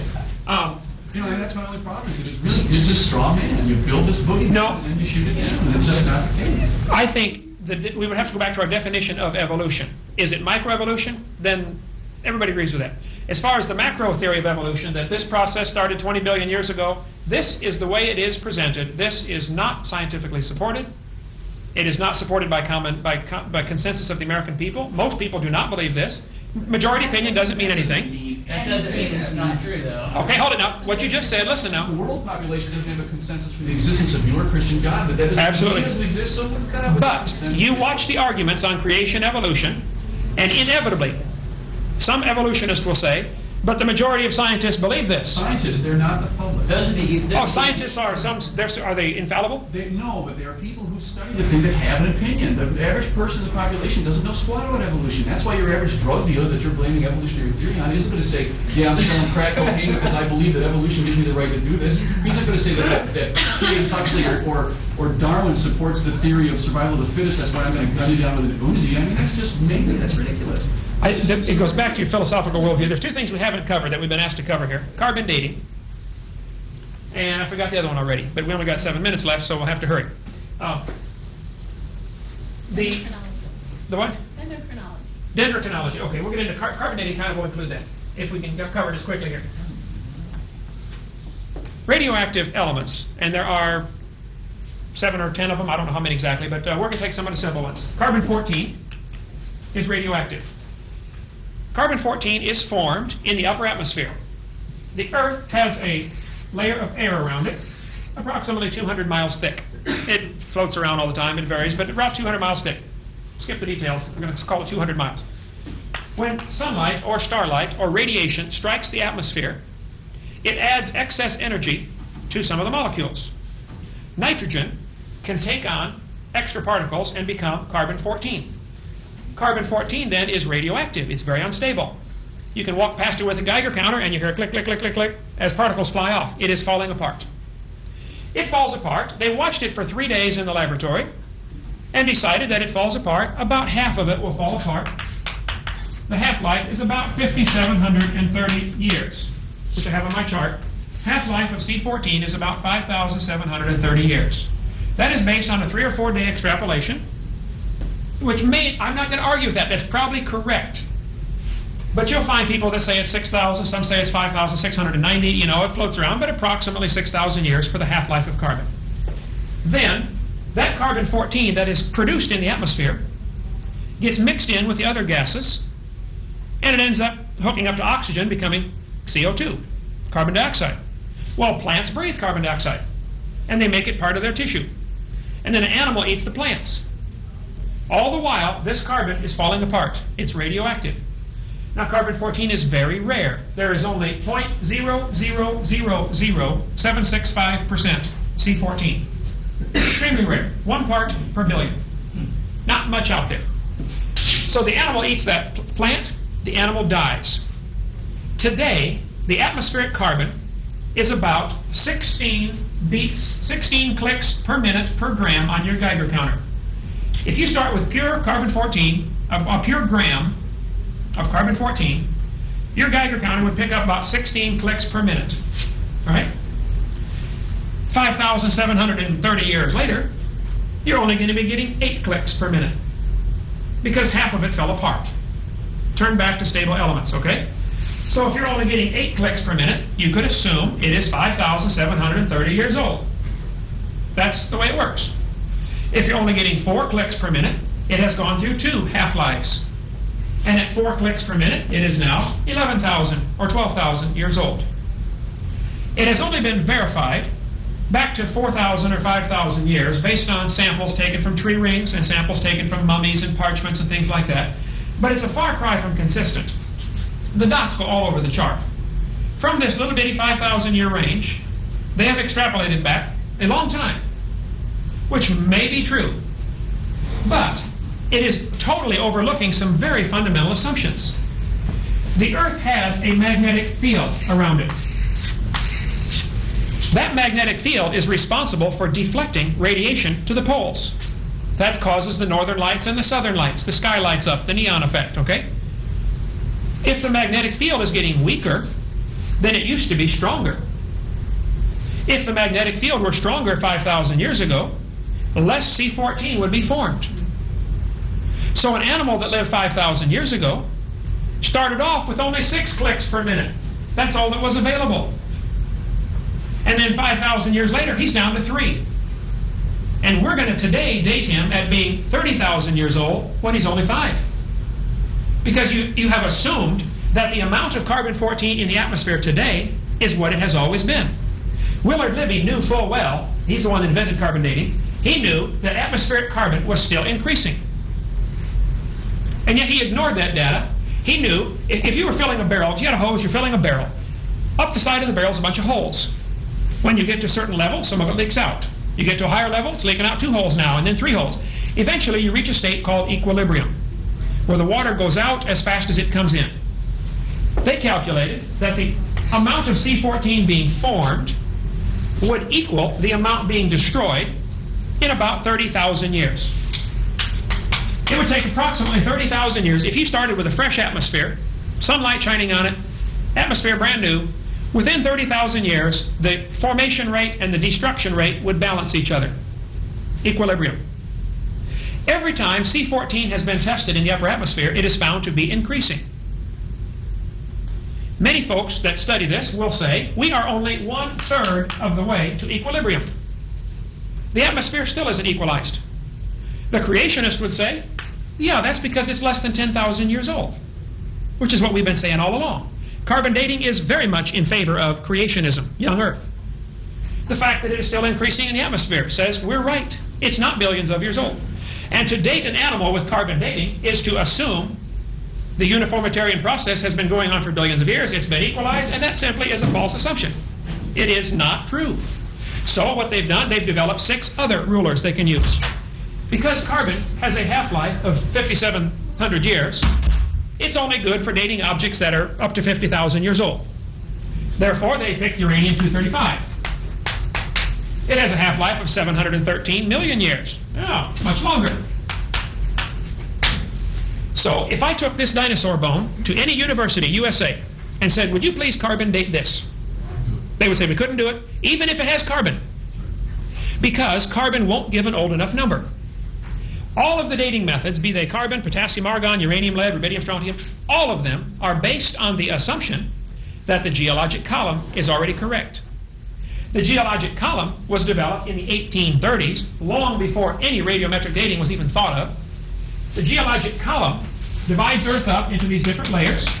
If a bone is found in this layer, it is predetermined that it's going to be about 70 million years old.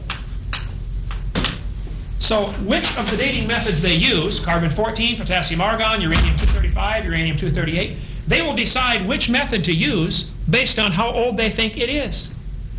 They've already decided the range that's right. Even if it contains carbon, they will not carbon date a dinosaur bone. Dinosaur bones have been found that are not even fossilized. They're still bone. That would fit the creationist worldview. After the flood, things would fossilize at different rates.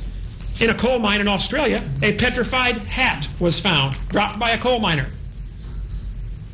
I've seen petrified firewood, chop marks on the end. Like I held one in my hand 3 weeks ago, a guy in Alabama. Wood can fossilize in 20 or 30 years. Petrified fence posts have been found, put in by farmers in Iowa. I saw part of a petrified pallet from a pallet shop. A mudslide covered it up 30 years ago. Fossilized in 30 years. It depends on the conditions. If it's in dry, sandy soil, it may never fossilize. So the fossilization rate is very predictable based on the flood. But all of the dating methods are based on the faulty assumption that the geologic column is correct. And it's a hoax. But this is the Bible to the evolutionist. This is their Bible. Everything must match the geologic column. If I talk somebody into carbon dating this, it would give a date of 10 or 15 or 20,000 years. They would not accept that date because it doesn't fit the preconceived idea. They would select which method to use based on their first assumption. And then if they tested it with uranium and found it to be only 10 million years old, that would be rejected because it doesn't fit the geologic column. They may have to test the sample 10 times to get a number that fits their pattern. 19,000 out of 21,000 carbon dates were rejected because they were called extraneous dates. They didn't fit the pattern. Those of you that believe, though you can prove the world's billions of years old by carbon dating, do not understand carbon dating. I do debates at universities all the time. The professors will always say, yep, he's right. We can't prove the age of anything by any dating method. It's all circular reasoning based on assumptions. All the assumptions are listed on this page. 7 assumptions. I only covered 2. Any one of them would discredit it. It's not useless. I mean, it's a neat tool to use for some things. If you already know the approximate age, it's not useless, but it's overblown. You can't prove this world's billions of years old. Our time is up. This has been great. Any questions? I will send you a book. Thank you so much for having me. Thank you very much. Oh, thank you.